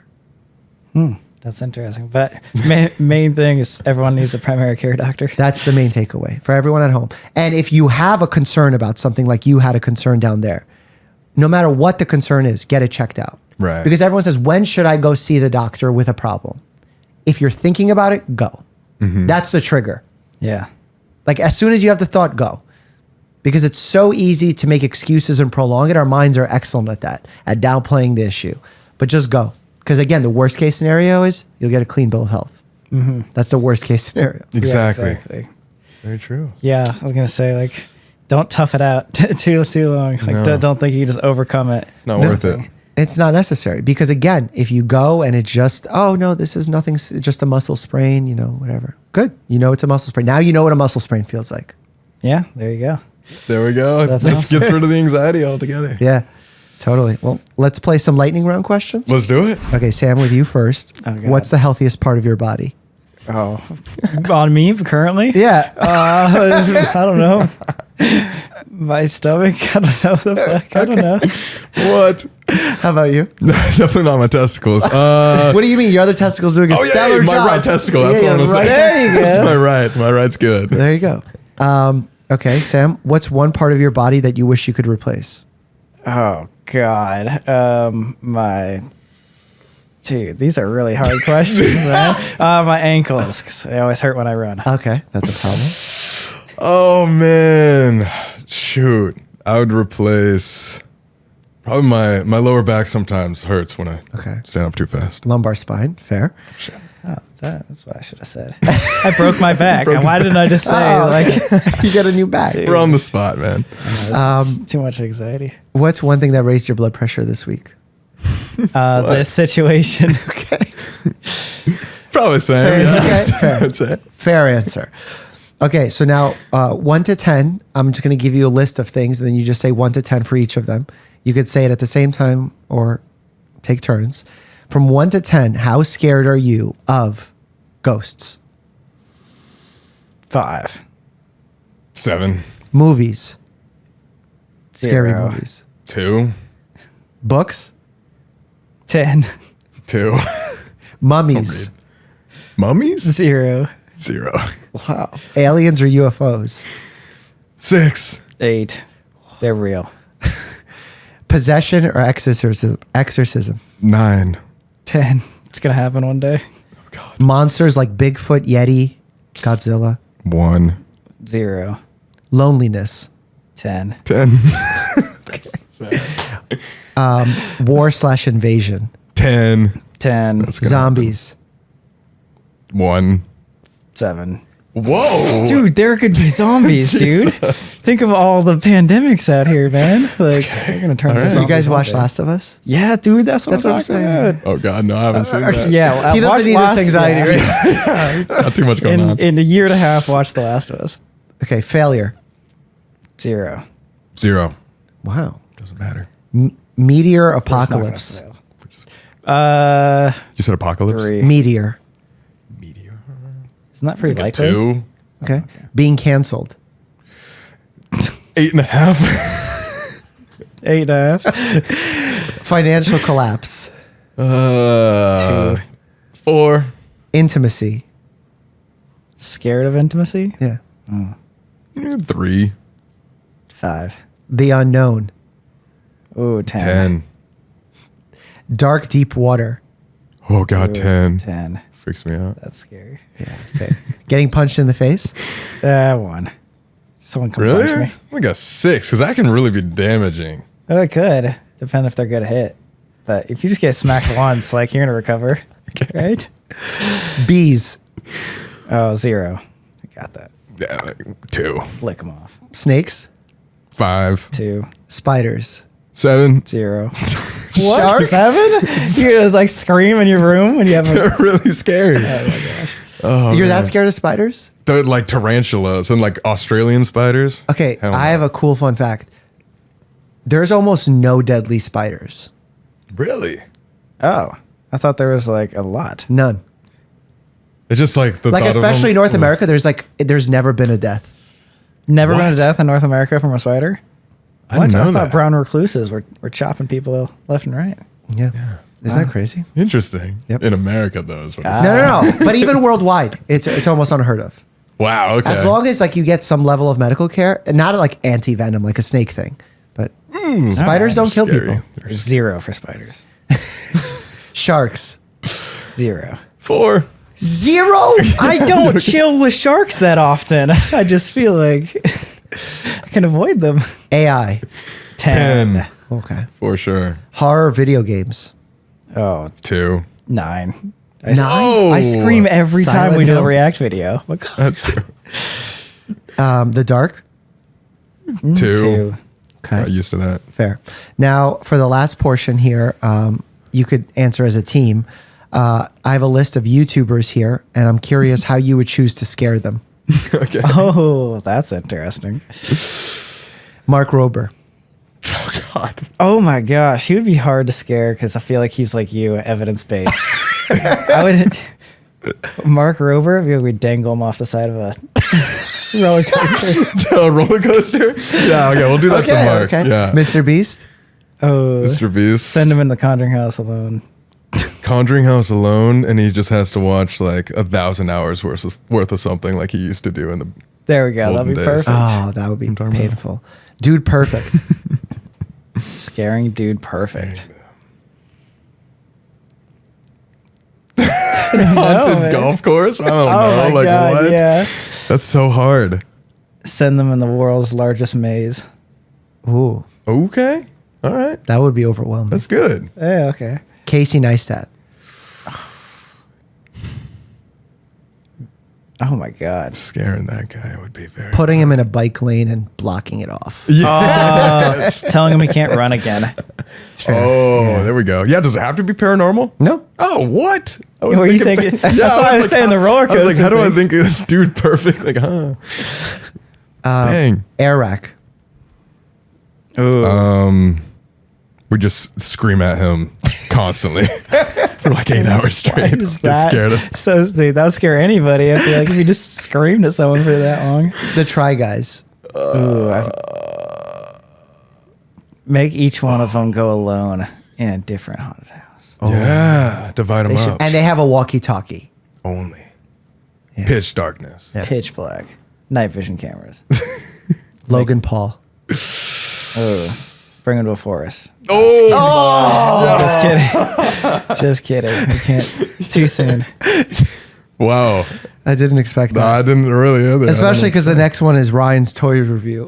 Oh my God. dangle him over a roller coaster. Oh my God. He's probably scared of everything at this point. Ryan Trahan. Oh my gosh. Oh man, probably just take him to a haunted place because he just has vocally told us before in person he just does not mess with ghosts. He doesn't want that at all. He's too scared. And I guess for me, you'd take me into a haunted medical institution. Oh, abandoned hospital. There In you go. hospital. Haunted. I would be so scared. No, I would probably like if we do it, I have to wear a heart rate monitor the whole time. Yeah. So That'd be fun. you'll see that I'm not faking anything. So it'll be like That'd be real awesome. time. You'll see my pulse skyrocket. Yeah. If you're down, we Wait. know a million hospitals. Dude, so that's it's a up to really you. interesting idea. We Yeah. should do that too. Like have heart rate monitors. Just get hooked up. Yeah. You don't even need something crazy. Just like the ones that go across your chest, like the polar heart rate monitors. Boom. That's actually such a good idea. Yeah. Because Yeah. we're like internally freaking out sometimes. And no it's one hard to knows. show, yeah. Yeah. Because that's something that we do when we think a patient is malingering. It's if we feel like they're faking pain. There are some signs that we use that the body actually shows that someone is truly in pain, and pulse is one of them. Okay. So if you want to prove to people that this is real and you're really scared, your pulse ain't gonna lie. Interesting. New Okay. idea. Yeah, we should try that. Right. That sounds Can I good. be there for the Let's breakthrough freaking episode? go. Okay, You I love have it. to. New Okay. tactic. Cool. I usually ask a final question, but this time I'm only going to ask it to you, Sam, because I feel like I know your answer. Have you ever almost died? Have I almost? Oh, yes. We almost died scuba diving 100 feet below when we ran out of oxygen. So we tried to get advanced scuba dive certified in 5 days, which is pretty much as fast as you humanly can, like legally. And we multiple people in our group ran out of oxygen 100 feet down, and we did not do any of the safety passes of going up as you're supposed to go. Oh so my God. even some people in our group got the bends. No way. So it was rough. Wow, that's so scary. Yeah, that definitely one of those that sent us into some anxiety-ridden things. Never been scuba diving again after that. Yeah, so. that was the last time. Actually. No wonder you said dark deep water was the time. Yeah, exactly. Now it all Really makes sense. freaky. Real trauma there. Well, I'm happy neither of you have passed and that you're here to share this story. I think you're going to do a lot of good for the world. I appreciate your honesty, your transparency, because not an easy topic to talk about. So thank you Yeah. Thanks for having coming us. on and sharing your experience, and Of obviously course. for being a caregiver and supporter for your friend. Support. Get through it, man. We're going to get through it. Yeah. Dr. Mike, allow me to issue you congratulations. I think you just conducted the best interview of your young podcast life. That's exciting. That's a very hard situation to deal with from Colby's side of things, and hard from Sam's side of things for very different reasons.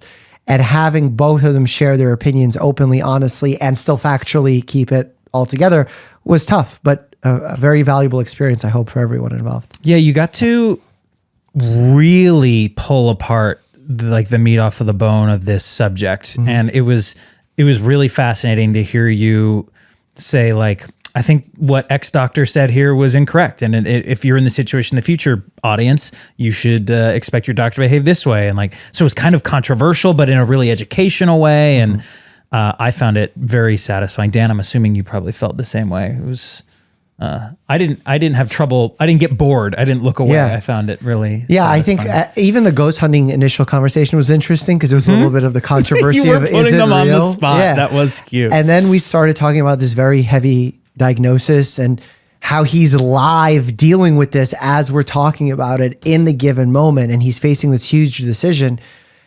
And it frankly made me feel very, I don't want to say happy is the word, grateful that he trusts me enough to ask me a question of that weight and willing to hear my opinion out on it. It was cool for the audience at home. In preparing for this interview, I had contacted their team and said, hey, if there's any update about Colby's situation, we'd love to hear it so Mike can be prepared. And yeah, they literally sent over his test results yeah, and his everything. pathology, yeah. So Mike actually got to get his hands dirty and take a look at the actual reports there. So And I think it highlights how skeptical I am of our medical system, that the first thing I did was, based on his reports, go through the algorithm and see if he's receiving the right options. of the up to date or something? Yeah. Like I went on Up to Date, looked through, okay, he has this thing on his pathology report. He has this on his blood tests. He has this on his CAT scans. What should be his options? And they gave him the right options. But so many times my patients fall out of that algorithm and start getting weird advice. And that's when I ask them to go back to their doctor, show him this stepwise algorithm and ask, why are we deviating from this? And if they don't have a good answer, run. I was particularly excited to have Sam and Colby on this episode because they are the masters of scare on YouTube. And I know how big a scaredy cat Dr. Mike actually can be. So you asked them this very fun question of how scared are they of a variety of things, and I actually want to flip it around and ask you, All right, let's do because it. their answers varied wildly, and I think your answers are going to vary wildly as well. So yes, again, for a scale from 1 to 10, 1, you are so confident and grounded, you're not scared whatsoever, and a 10, you're absolutely mortified. 1 or 0? If you really don't think it registers, 0 'cause to you're- 10. Okay, we'll do a 0 out of 10. So how scared are you? We'll do this in a slightly different order to throw you off. How scared are you of the dark? Give me what a 10 is. A 10 is probably audibly screaming in terror. Okay. A full soil. Perfect. 5. A 5 of the dark. Okay. Do you have a nightlight growing up or anything like that? I would always ask for the door to be cracked or a nightlight or something. Yeah. And was that tethered to a specific fear of, there's a monster under the bed, or I don't know, I just can't see, so I'm The nervous? unknown. The unknown. Yeah. That's another one on the list. Fear of the unknown. 0 out of 10. 6. 6. How about, we didn't have this on the earlier list. Heights. Oh, 7. 7, because you were afraid of living in tall buildings for a little while. And flying F-16s and everything that we've done on the channel. Yeah, and then in that F-16, you were flat, and then you went straight up into Like a missile into the sky. outer space. So one of the strangest things I'd ever seen in my life, Dan and I sitting there and watch Mike in a plane fly straight up into the sky and literally disappear into the blue. That was bizarre. And then fly the plane. Like all these people are like, oh, they flew to space. First of all, they technically flew to space, but it's not real space. And then also they're not the ones flying the thing. I flew the F-16. Yep. How many people can say they flew an F-16 that's not in the military? A handful of people who did the Thunderbirds, but it's a small It's group. a small group. Ain't me. I can't say yes to that. Very recently, I think you have developed quite a strong fear of artificial intelligence, AI. Oh, yeah. I'm deathly afraid of it. I'm not screaming, so it's like a 7.75. Mike has been spiraling testing ChatGPT recently, and so scary. he is absolutely mortified. They've connected it to the internet. That's it. It's done. It's going to learn on its own now. It doesn't even need us. But do you think it's going to turn into a Will Yes. Smith iRobot Yes. situation Worse. where they're going to come and attack? Worse. Or do you think it'll be a her situation where the her situation, remember how that ends, is the didn't watch AI. it. Oh, her's great. Oh, I won't spoil it for you. Okay, AI, horror video games. You've played some of these recently. Yeah, 5.5. 5.5. Sharks. 10. 10? Dude, if you're in the water and you see a shark, 10. Spiders. 0. Because now we know. Yeah. We just researched this. 1. I'm still a little skeeved. Oh, they can still bite you. And, No, but it's skeevy. yeah, I think that's fair. Snakes. 7. How about creepy crawlies in general? 7. Okay. Bees, stingers, creatures that can sting. 4. 4. I feel, haven't you said you don't like scorpions? I hate scorpions. Yeah, scorpions. 15 scorpion. Wow. They'll keep me up at night. Did you have a negative If you experience? tell me there's a scorpion on this floor, I'm leaving tomorrow. Did you get stung by one or something? Did you see one as a kid? Did you Just look how frightening they are. They kill you. They One are the sting. most like intimidating looking creature. And they kill you. They're not spiders. And not for nothing, the word scorpion, that's a top 10 word. Yeah. That word rocks. Yeah, and I'm a Scorpio. Financial collapse. And as someone who just bought a house, you're closer to this 5. than ever. 5. There's like personal financial collapse and then sort of like macroeconomic 5. financial because collapse. I feel like I could always figure it out. Okay. 4 or 5. even. Sure. That's the security you always have is you can always go be a doctor somewhere. Yeah, but I just have skills, like hand skills. Meaning I could fight. I can sew a wound. Dan's laughing. Making OnlyFans. Yeah, exactly. Well, if there's financial collapse, there's no OnlyFans. No one can give you money. Asteroid or meteor apocalypse. Earth getting obliterated by a rock from space. 7. 7. Yeah. Okay. Like that was the Don't Look Up? Yeah. The DiCaprio movie? Being canceled. I've gotten better with this. 6.5. Okay. Zombies. 10. A 10. Zombies would get you? No, actually, no. The zombie apocalypse, 10. Zombie itself, 2. Because you're afraid. So that's always the question. You recently played The Last of Us. And I always ask people who played it, what scares you more, the infected or the humans? Because they're both scary for very different reasons. The whole apocalypse is scary. The zombie itself, one time. I think the human is scarier. Yeah. Humans way worse. You can kind of predict the behavior of a zombie. The behavior of a human can be The devil sadistic. you know is better than the devil. Absolutely. Possession or exorcism, I don't even know what that means. 0. but like a demon 0. taking you over. Good luck. Wow. I'm already a demon. How about like general religious phenomena, 0. like Indiana Jones kind of stuff? What? Like the Ark of the Covenant opening and 0. that there Just don't are believe in it. Have no fear around it. cool, totally legit. Aliens or UFOs? 2. 2? So is that because you reject their existence? No, just I have no reason to believe that they'll murder me. That's a very logical point of view. I think that's a great way to be. Yeah, we can believe that there are aliens. We can also believe that there are ghosts. Why do we assume they're hostile? Exactly. So then how about ghosts? 3. 3. Okay. Mummies? 0. I was afraid of mummies. Yeah. Come on, right? That's got to be low. How about scary books? 0. Have you ever read any scary books? I don't read. That's right. You listen to stuff. Yo, And I've never listened to a scary book. read The Shining and come back to me and Really? tell me. Yeah. Actually sit there and read it in the dark. Have you read The Shining, Dan? How do you read in the dark? Well, like in a room with one light. Good point. You got me. And then finally, scary movies. 6. Yeah. You do get a little spooked out by the scary movie. That's why I don't watch them. Yeah, you avoid him. Those are the things that Dr. Mike is afraid of. You know what Dr. Mike is not afraid of? What? Medical questions Yeah, from the internet. I'm ready. He's a pro. This is a question that comes from Happy Daisy. If you would like to have a medical question read on the podcast, delivered to Mike, and receive an answer, you can have that happen by leaving us a 5-star review on Apple Podcasts, and in the body of your review, write a medical question, and it may come up and be read to Mike. So this first question from Happy Daisy, who gave us 5 stars, is: when someone gets a body part amputated, where does that amputated body part go? What does the hospital do with a severed limb? I think we looked this up in the past for responding to comments video. And I believe they get disposed of in the biohazard if it's a small body part. And then I believe that there are incineration. When something's burned. Incinerated? An incinerator. But the process of being incinerated is incineration. Your hand was incinerated? But do the TION version of that.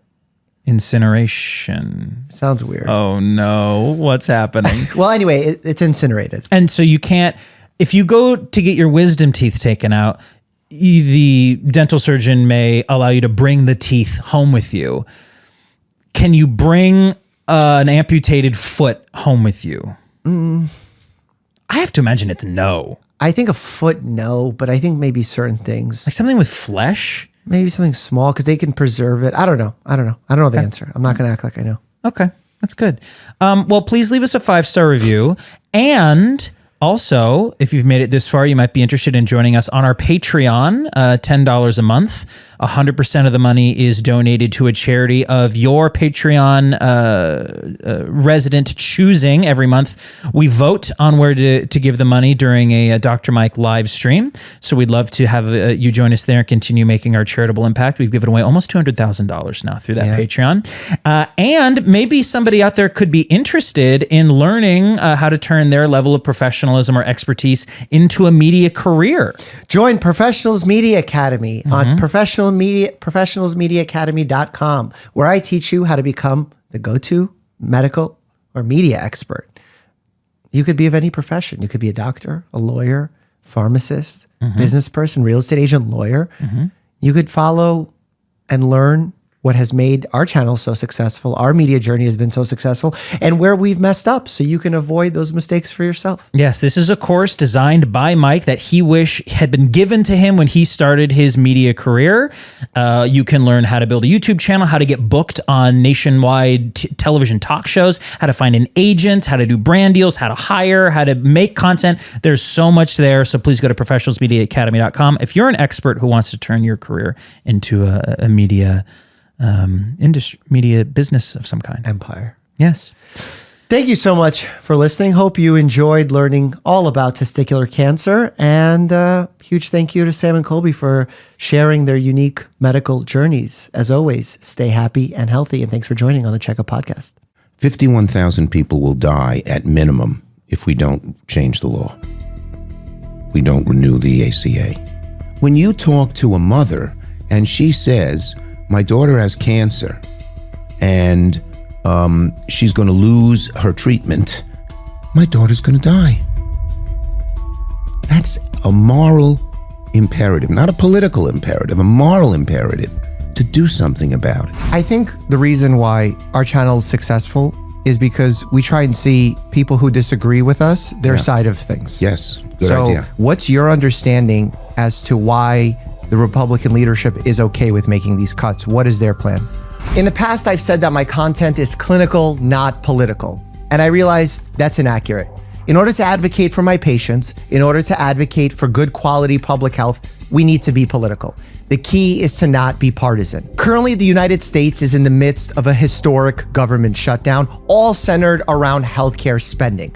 So I invited Senator Chuck Schumer to a conversation where I challenge him on the truth about why the government is shut down, what impact it has on your life, and how your health premiums may skyrocket in the near future. Please welcome Senator Chuck Schumer to the Checkup podcast. Senator, thank you so much for joining me at a time where it seems the entire world wants to hear from you. Thanks for coming on the Checkup podcast. Mike, I couldn't think of a better place to be. And I know, how strongly you have fought for healthcare things. We've had some successful battles together. Yeah. There are EpiPens on airplanes, every airplane because of us.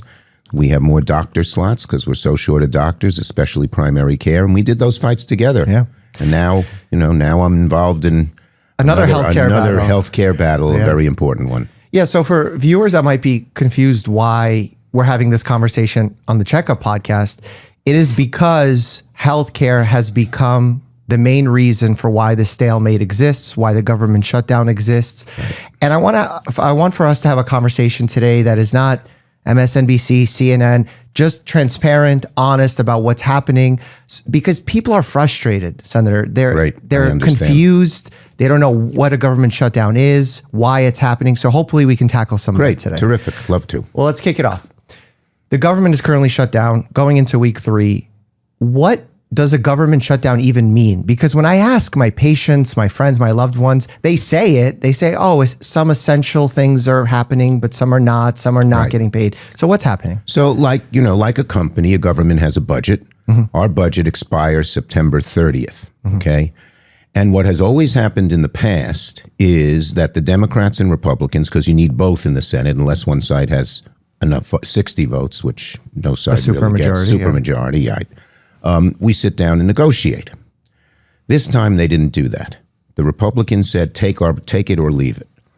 And the Democrats, we felt that what's happening in healthcare, that the healthcare crisis is upon us, and Americans are going to, so many tens of millions of Americans and families are going to feel such pain, that we said we want to negotiate to address the healthcare crisis. So they said no. What's the consequence? I'll get into all of the details as to why they said no, and most important, what we're fighting for. Sure.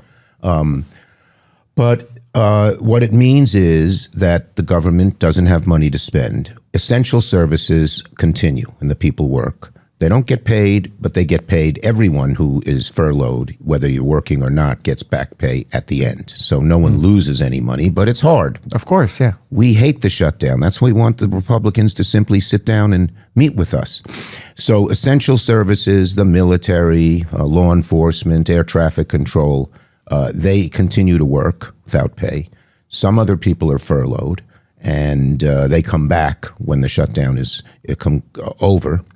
And then they all, what the Trump administration, they've done something no president has tried during the shutdowns, to fire people. But that's illegal. And they've been doing that all along. Shutdown or not, they take agencies and they illegally fire them. In most instances, those who are fired in their groups, unions or whatever, go to court and win, but they are using the shutdown as a pretext in that regard as well. And when these specific essential workers that are not getting paid, they get back pay, how has President Trump funded some of their pay? Because he wanted to make sure some groups continue to get paid. So he funded the military with $8 billion.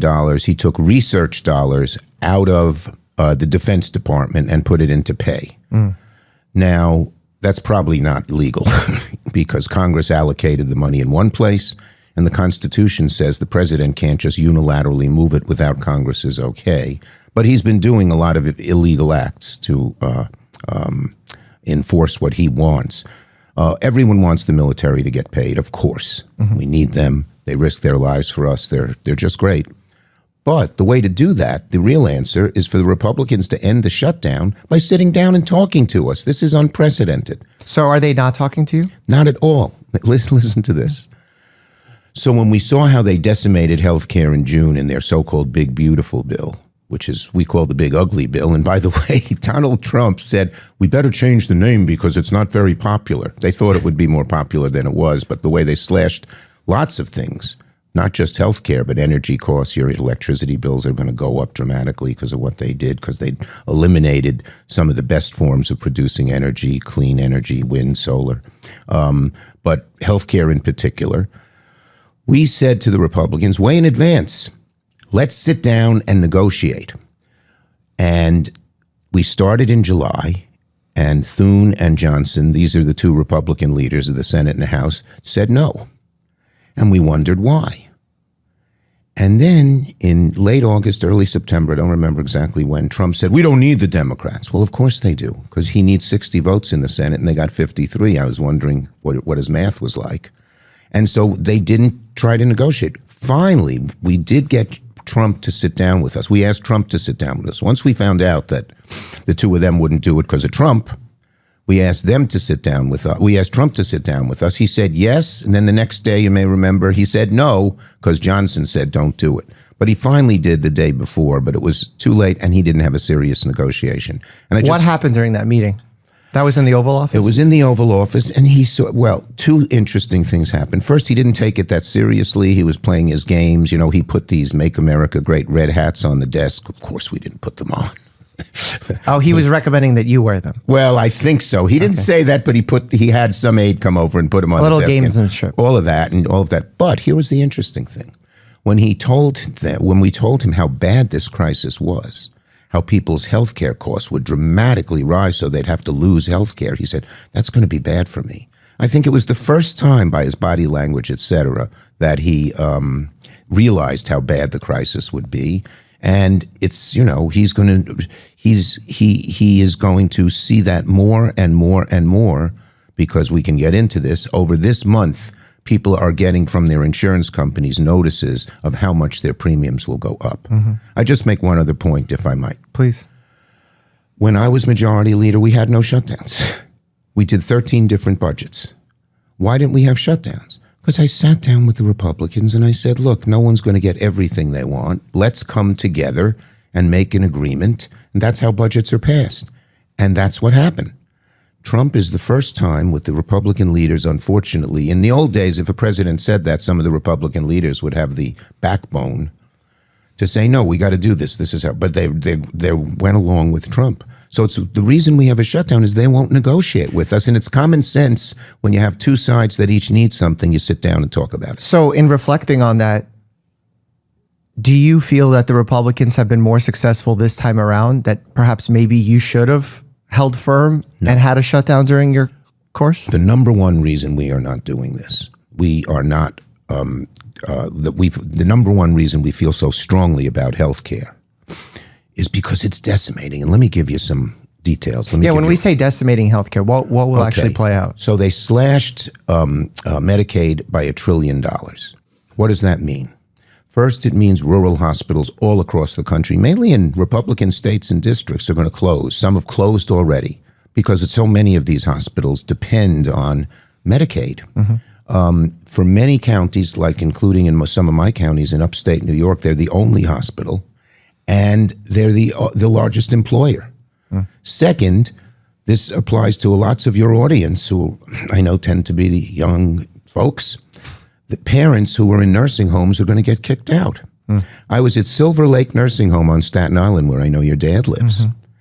The owner told me if these cuts go through, all 300 patients, many of whom are Staten Islanders, are going to have to leave because I have to close. I'm 70-80% Medicaid because Medicaid pays for the people in the nursing homes. Where are they going to go?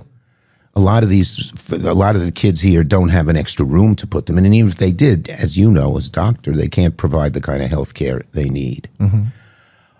Even more devastating is how the premiums will rise. In other words, we want to just renew the tax credits that have existed for a while on your ACA, your Affordable Care Act, or they used to call it Obamacare.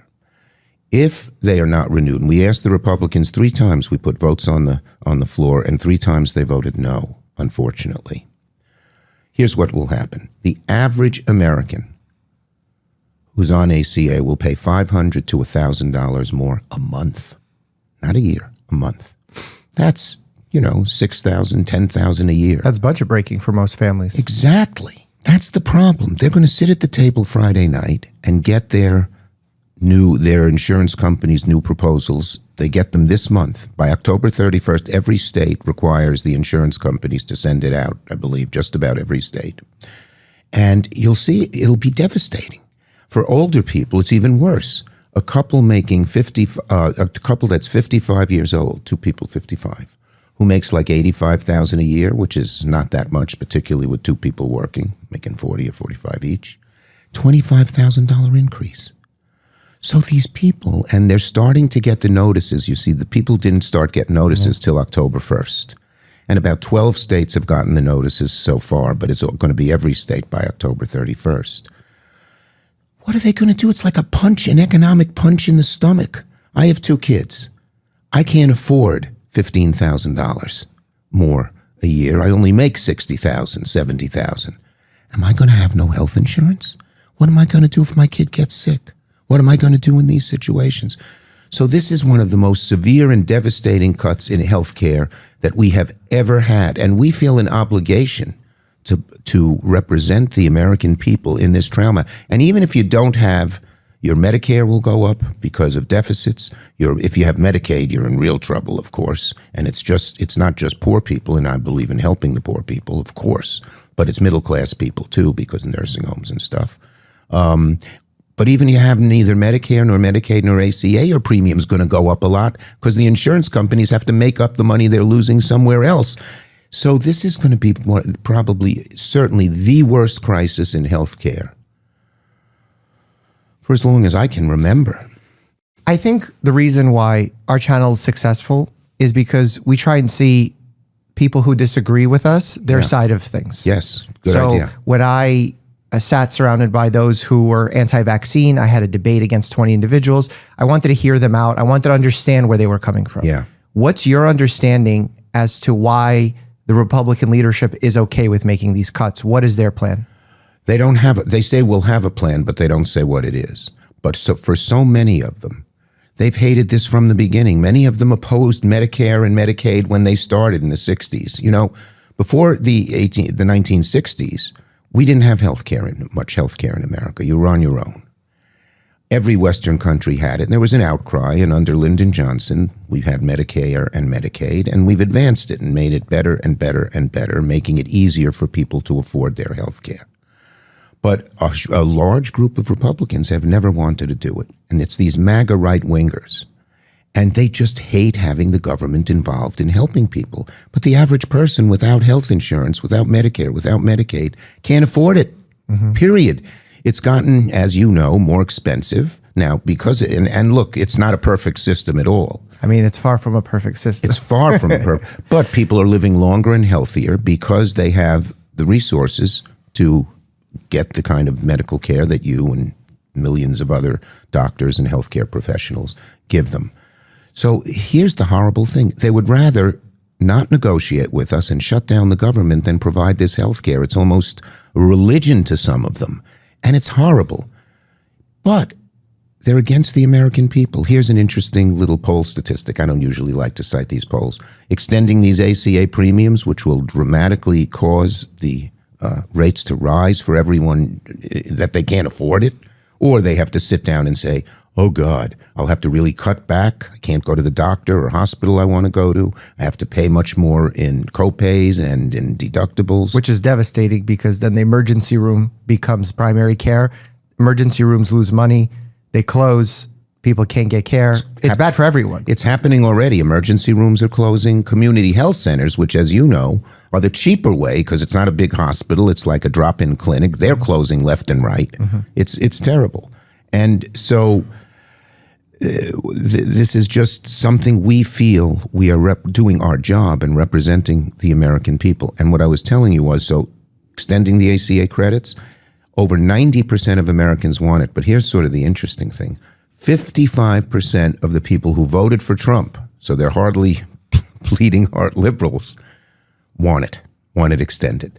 So the Republicans are misreading how bad this is. But day by day, more and more people are getting these notices. By October 31st, everyone who has any health insurance will be getting these notices.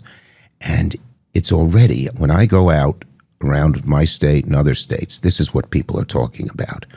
And it's going to, people, you know, our hope is, and more than hope, our belief is, strong belief, that this is so bad that people, Democrat, Republican, Independent, will go to their congressmen and senators and say, fix it.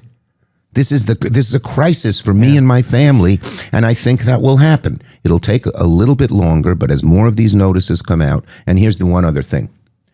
On November 1st, you got to make your decision starting November 1st. Do I eliminate health care for my family? Pay, as we talked about, more deductibles, more co-pays? What do I do? So we got to move fairly quickly. Yeah, there's been a heavy sticking point for the Republicans surrounding health care for illegal immigrants. Yeah. They've said that time and time again, and I'm going to play it out how I've experienced the information coming at me, and I'd love for you to reflect on it.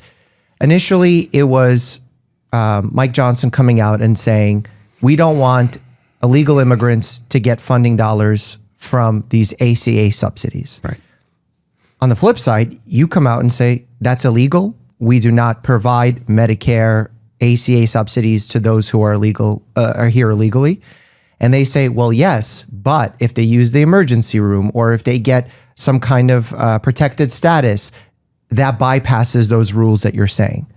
Is my understanding correct? And what else am I missing? Okay. Number one, this bill, what we're fighting for is health care insurance. Medicare, Medicaid, ACA.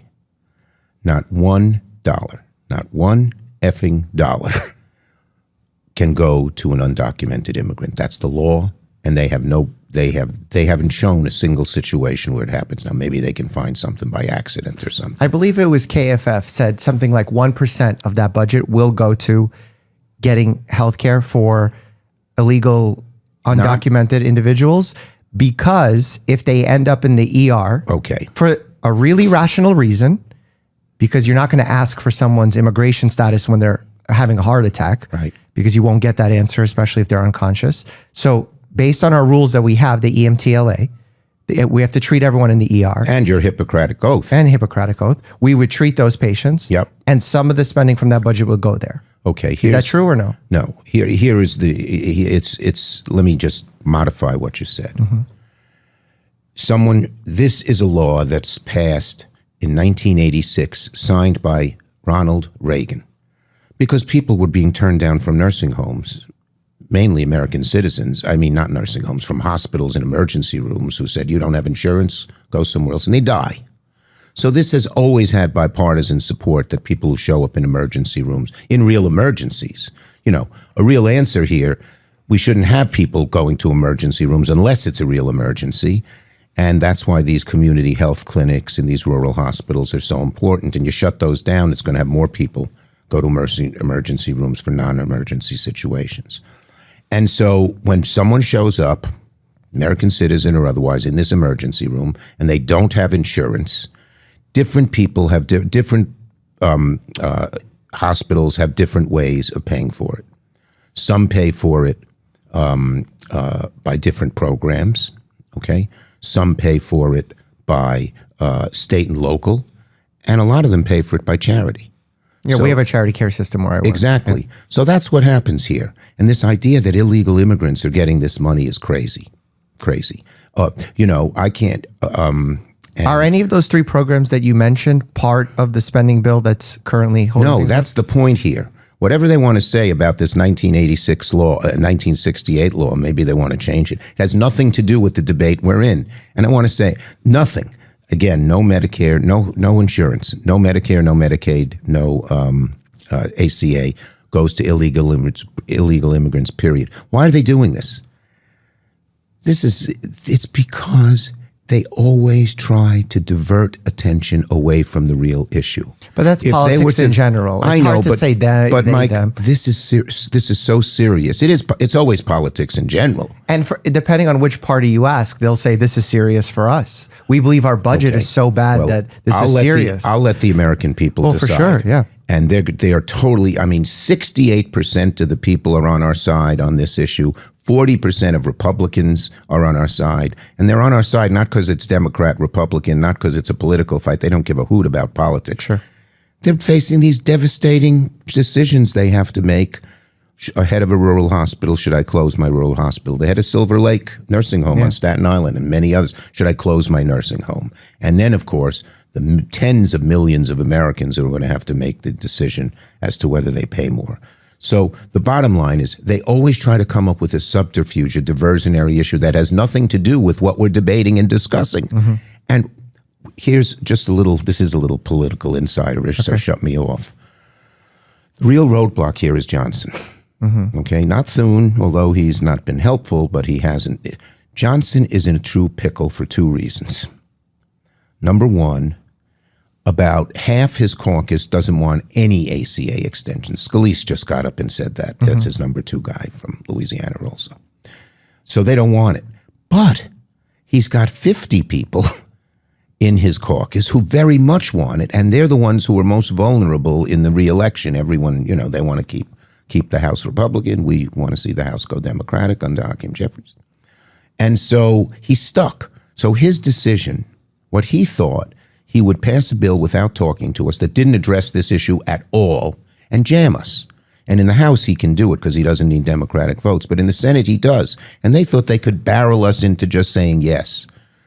We have found the American people, our constituents, the people we're supposed to help, feel so strongly and are hurt so badly on this that we said, we want to negotiate, and they wouldn't. And they'd rather shut down the government than help these people. It's just crazy. Yeah, you've... And it's because of the political pickle that Johnson is in. What's the way out of it? Trump.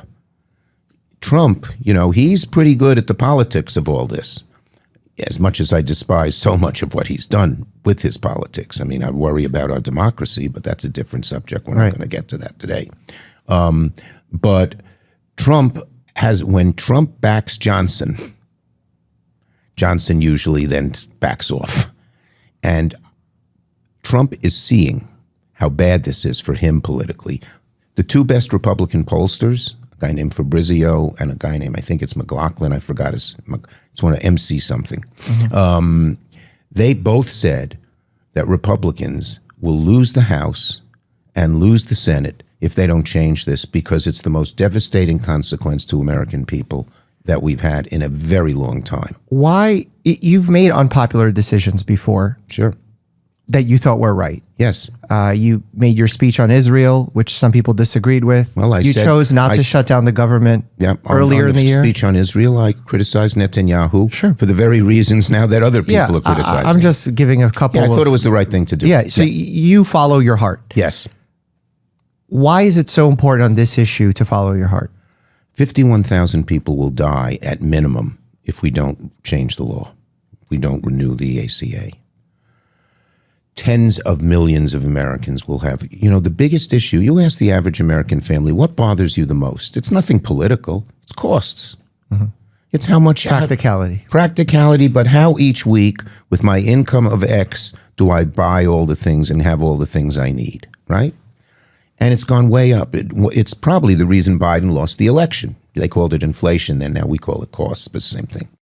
And now Trump is in worse shape on that issue than Biden was when Biden lost the election, in part because of the tariffs, they've raised costs, in part because of what they did on energy, that's going up. But the number one reason is healthcare. And so the bottom line is I felt an imperative to do something about this. When you talk to a mother and she says, my daughter has cancer and she's going to lose her treatment, and the research, the groundbreaking research has been cut off because they cut off NIH, something you know better than anybody. My daughter's going to die. That's a moral imperative, not a political imperative, a moral imperative to do something about it. So I felt this was the right thing to do. And the good news is virtually my whole Democratic caucus, from the most liberal to the most conservative, feel the same way. But most important, it's not my caucus. It's the American people.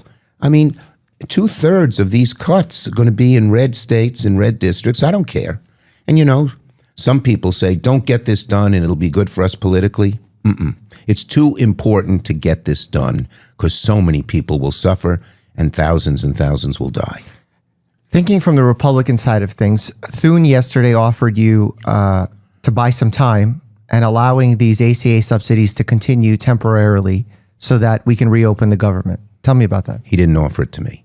Who did he offer it to? Nobody that I know, but he's supposed to offer it to me. But he didn't offer it. He said he might do it, but he said he first he wanted us to just go along and not negotiate, do what they want, and then second, maybe we'd negotiate when we see what it is. We need to sit down, the four of us. That's how this has always been done. Jeffries and me on the Democratic side, Thune and Johnson on the Republican side, and negotiate something that addresses this issue. Will we get everything we want? No. Will they get everything they want? No. But that's how it's supposed to work. Thune talked to the press, but there was nothing real, and he never talked to me about that, and didn't have any concrete proposal either. It was just sort of in the hallway. Yeah. Given that you're saying you believe Johnson is leading the real issue here, and that President Trump would be on par with this, we're Brooklyn guys. Trump's a New Yorker, I guess, sort of. You have your flip phone. What's stopping you from calling him up directly and talking about it? Look, when I met with him, when Hakeem and I said, Mr. President, when you're ready to sit down and talk with either the two of us or better the four of us, the four leaders, we're ready to do it. He hasn't yet. Now he's had his things. He's had his negotiations in the Middle East, and he's doing this with Zelensky. But I believe that the American people, as days go on and we get closer and closer to October 31st, will make it so clear that they want this, that Trump, I think there's a good, strong likelihood that Trump goes to Johnson and said, let's solve this problem. It's very bad. He'll say politically, I don't know how much he cares about everybody, all the people, but he'll think that. The average person listening or watching will see the president of France, Macron, call President Trump on his cell phone to cross the street. Yeah. But you won't call him to talk about this situation? If I thought he'd have a serious negotiation, I would. And you don't think he will? I think he will, as at the right moment, yes. So you're waiting for the right moment to have that conversation? Well, yes. We have to have the right moment. If I were to call up and he just call me names, which he does and doesn't bother me. But you guys have a kind of a cordial relationship when you see each other. There's smiles, I wouldn't there's say handshakes. cordial. I'd say we have a Brooklyn, Queens relationship. Okay, that's fair. Okay. How long does this go on? Well, look, this Republican shutdown, we hope will end soon. And we hope it's because, as I said repeatedly, but I believe it. This is my job. My job is to represent the people of my state and every senator and every Congress, the people of their communities. And I believe that every day more and more people are seeing, on October 1st, very few people saw how devastating the crisis would be. But in the 12 states, for instance, there was some article in one of the papers today, in the 12 states where they've gotten the notice, there's a groundswell. By October 31st, all the states will get the notice. And I believe the pressure on the Republicans, particularly a lot of the Republicans who are not MAGA, and they'll say, save us, we're going to lose our seats if you don't do this, will bring the Republicans to the table, negotiate, and we can get something good done. It's so frustrating as an individual listening to a conversation like this, probably, because it seems like everyone in politics is making these decisions based on mounting pressure, based on re-election campaigns, as opposed to what's truly right or moral. I'm making it because I hear, and I think my colleagues are making it, the bottom line, we hear the anguish of people. That's my number one motivation. Now I find, Abe Lincoln said public sentiment is everything, which means the people ought to decide, and they ultimately do. We still have the vestiges of democracy, despite Trump trying to undo parts of it. And I believe that will happen. I do. And my motivation, my sole motivation, is to prevent this awful crisis from happening. I don't want to go down the street and have people telling me how bad this is and they don't know what they're going to do and how are they going to deal with their parent or how are they going to deal with their child. Health care is, probably the most important thing to the American people of all the things the government does. and it's at risk. As I said, since the 60s, we have built up a healthcare system. Is it perfect? Far from it. But is it a lot better than it was when you couldn't get any insurance and people were just, and the life expectancy was whatever. You would know the number better than me, but much lower than it is now. And to undo that and turn the clock back, I believe I would be not fulfilling my responsibility to my constituents. When I see that mom talking about her daughter dying, when I see that middle-class family saying, what am I going to do with my 82-year-old mother who needs help in a nursing home? When I talk to medical researchers and they say, we're on the verge of coming through with a breakthrough on Alzheimer's or pancreatic cancer or these things you know better than me, and now it's cut off, I'm motivated to act. Yeah. And I've always felt, I think I've said this to you before, the higher you climb in politics, the fiercer the winds blow. So when you're a senator or congressman, the winds blow pretty fierce. If you stick to your own internal gyroscope, and my internal gyroscope says, help the people, do what the people want and need, that's the way to go. That's what I've always done. Mm-hmm. And as you said, sometimes it's unpopular. In this case, not only is it the right thing to do, but it's helping people, and people every day, more and more people get these notices. More and more people hear their nursing home is closing. More and more people hear their rural hospital is closing. 1 to 10, if you can give me the number first before you answer, how worried are you that the Republicans will use the nuclear option to remove the supermajority on this? Well, number first. Low. Okay. They've done it with judicial nominees. They've done it in a few instances, but removing it altogether would be a huge deal. And, I have a lot of friends on the Republican side, and I don't think they could even get the number of votes to do it. I think there are a good number of Republicans who say that would undo the whole bulwark of the Senate. And so I don't think Thune wants to do it. Now, sometimes he's pushed to do things, and he too often goes along with what he's pushed to do, even if he knows it's wrong. But in this case, I think there's a pretty deep feeling among the Republican senators not to do it. Mm-hmm. Why were they comfortable doing it with the 40 or so judicial nominees? Because, I believe Democrats did it in 2013 also with nominees. Our nominees have been somewhat different.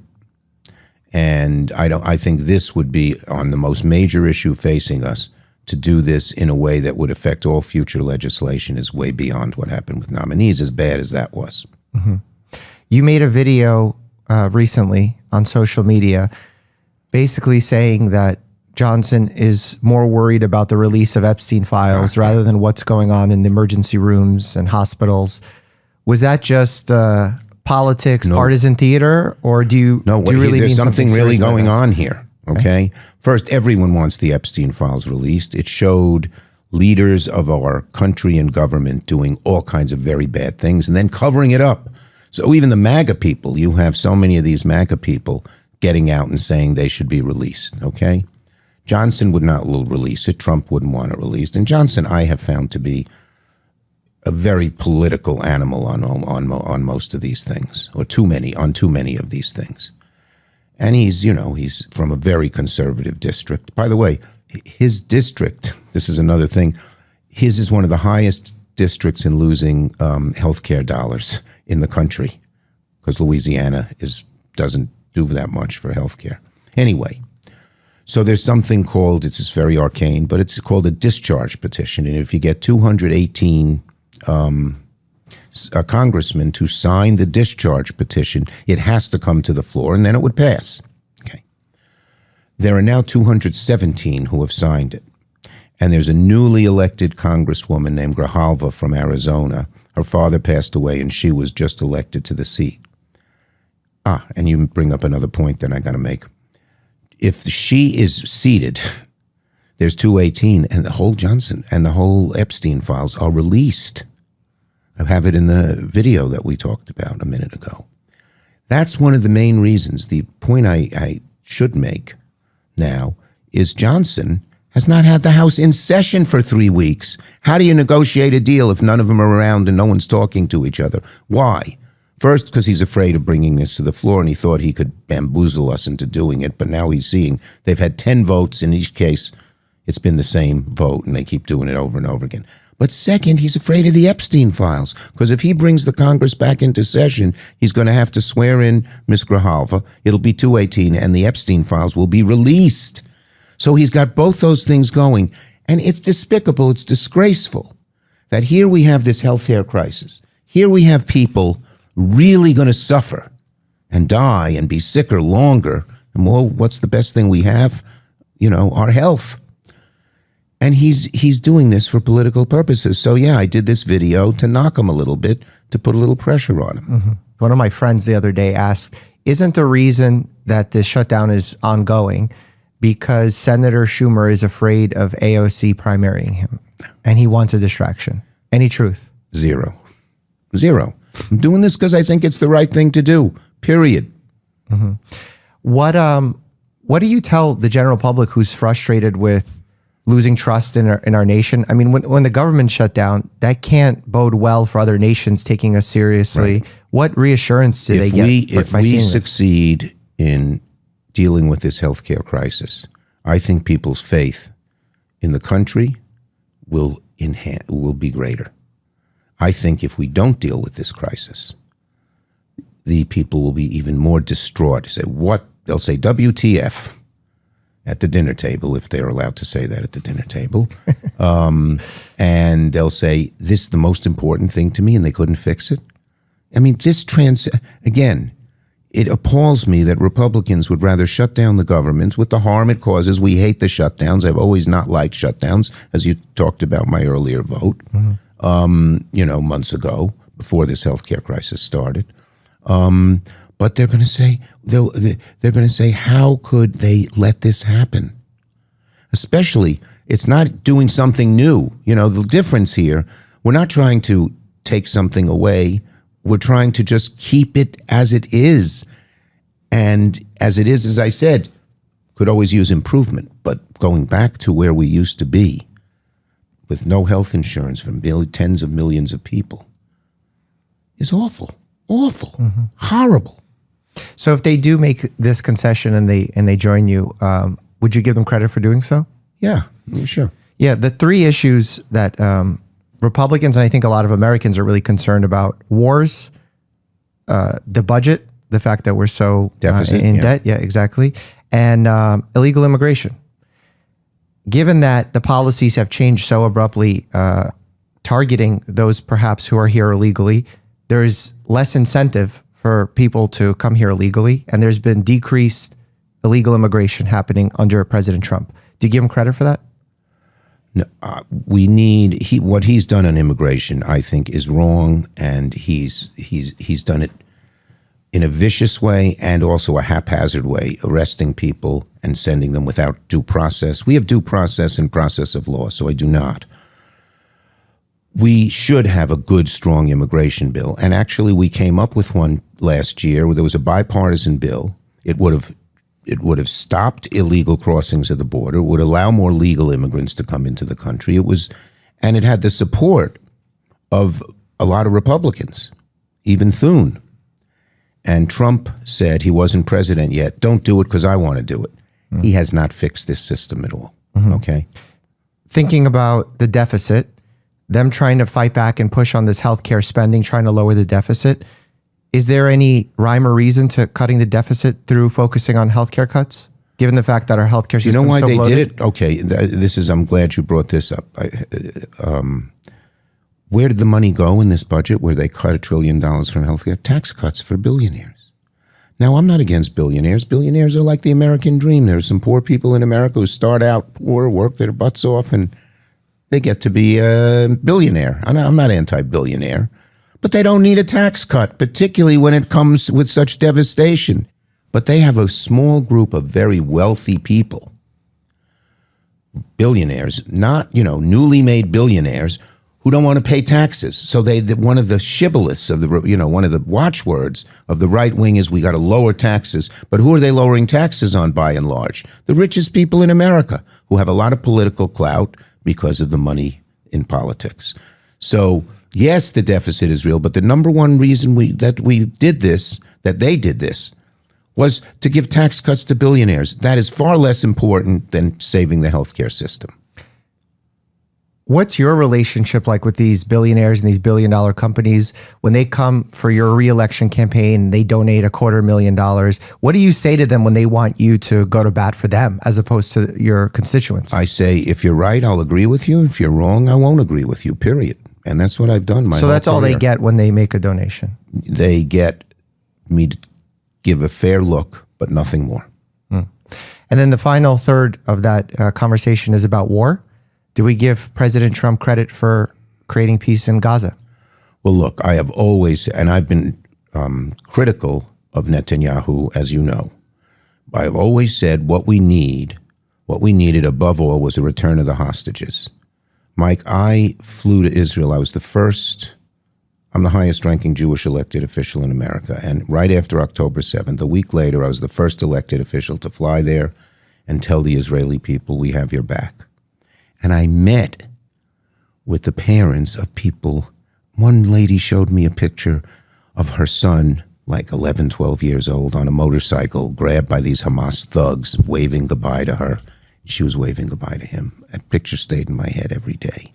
There was another parent there who knew their son's arm was blown off, and would he survive? And another parent who was there, we sat in the room talking, said, I'm a doctor, and oftentimes when there are these, you would know this better than me, they heal, the wounds can be self-healing. So freeing the hostages, and I've gotten to know their families pretty well, is really important. And also getting a ceasefire. Look, the devastation that has occurred to the Gazan people has been awful. And I criticized Netanyahu repeatedly for the way he conducted the war. I thought they could have done more to minimize civilian casualties, as much as I think Hamas is a menace and danger, and without Hamas, we have a much better chance for peace. And getting more aid in, not using food and basic substance as a way. So those two things have been accomplished. And look, there are a lot of people who deserve credit. Trump, other people, the Arab nations, some of the others, they deserve some credit. But we have a long way to go. And there's a real opportunity here, Mike, because I believe, and one of my severe disagreements with Netanyahu, even back then when I spoke critically of him, I wasn't critical of him wanting to get rid of Hamas. That's a good thing, because they're such a vicious, evil thing, and they've been standing in the way.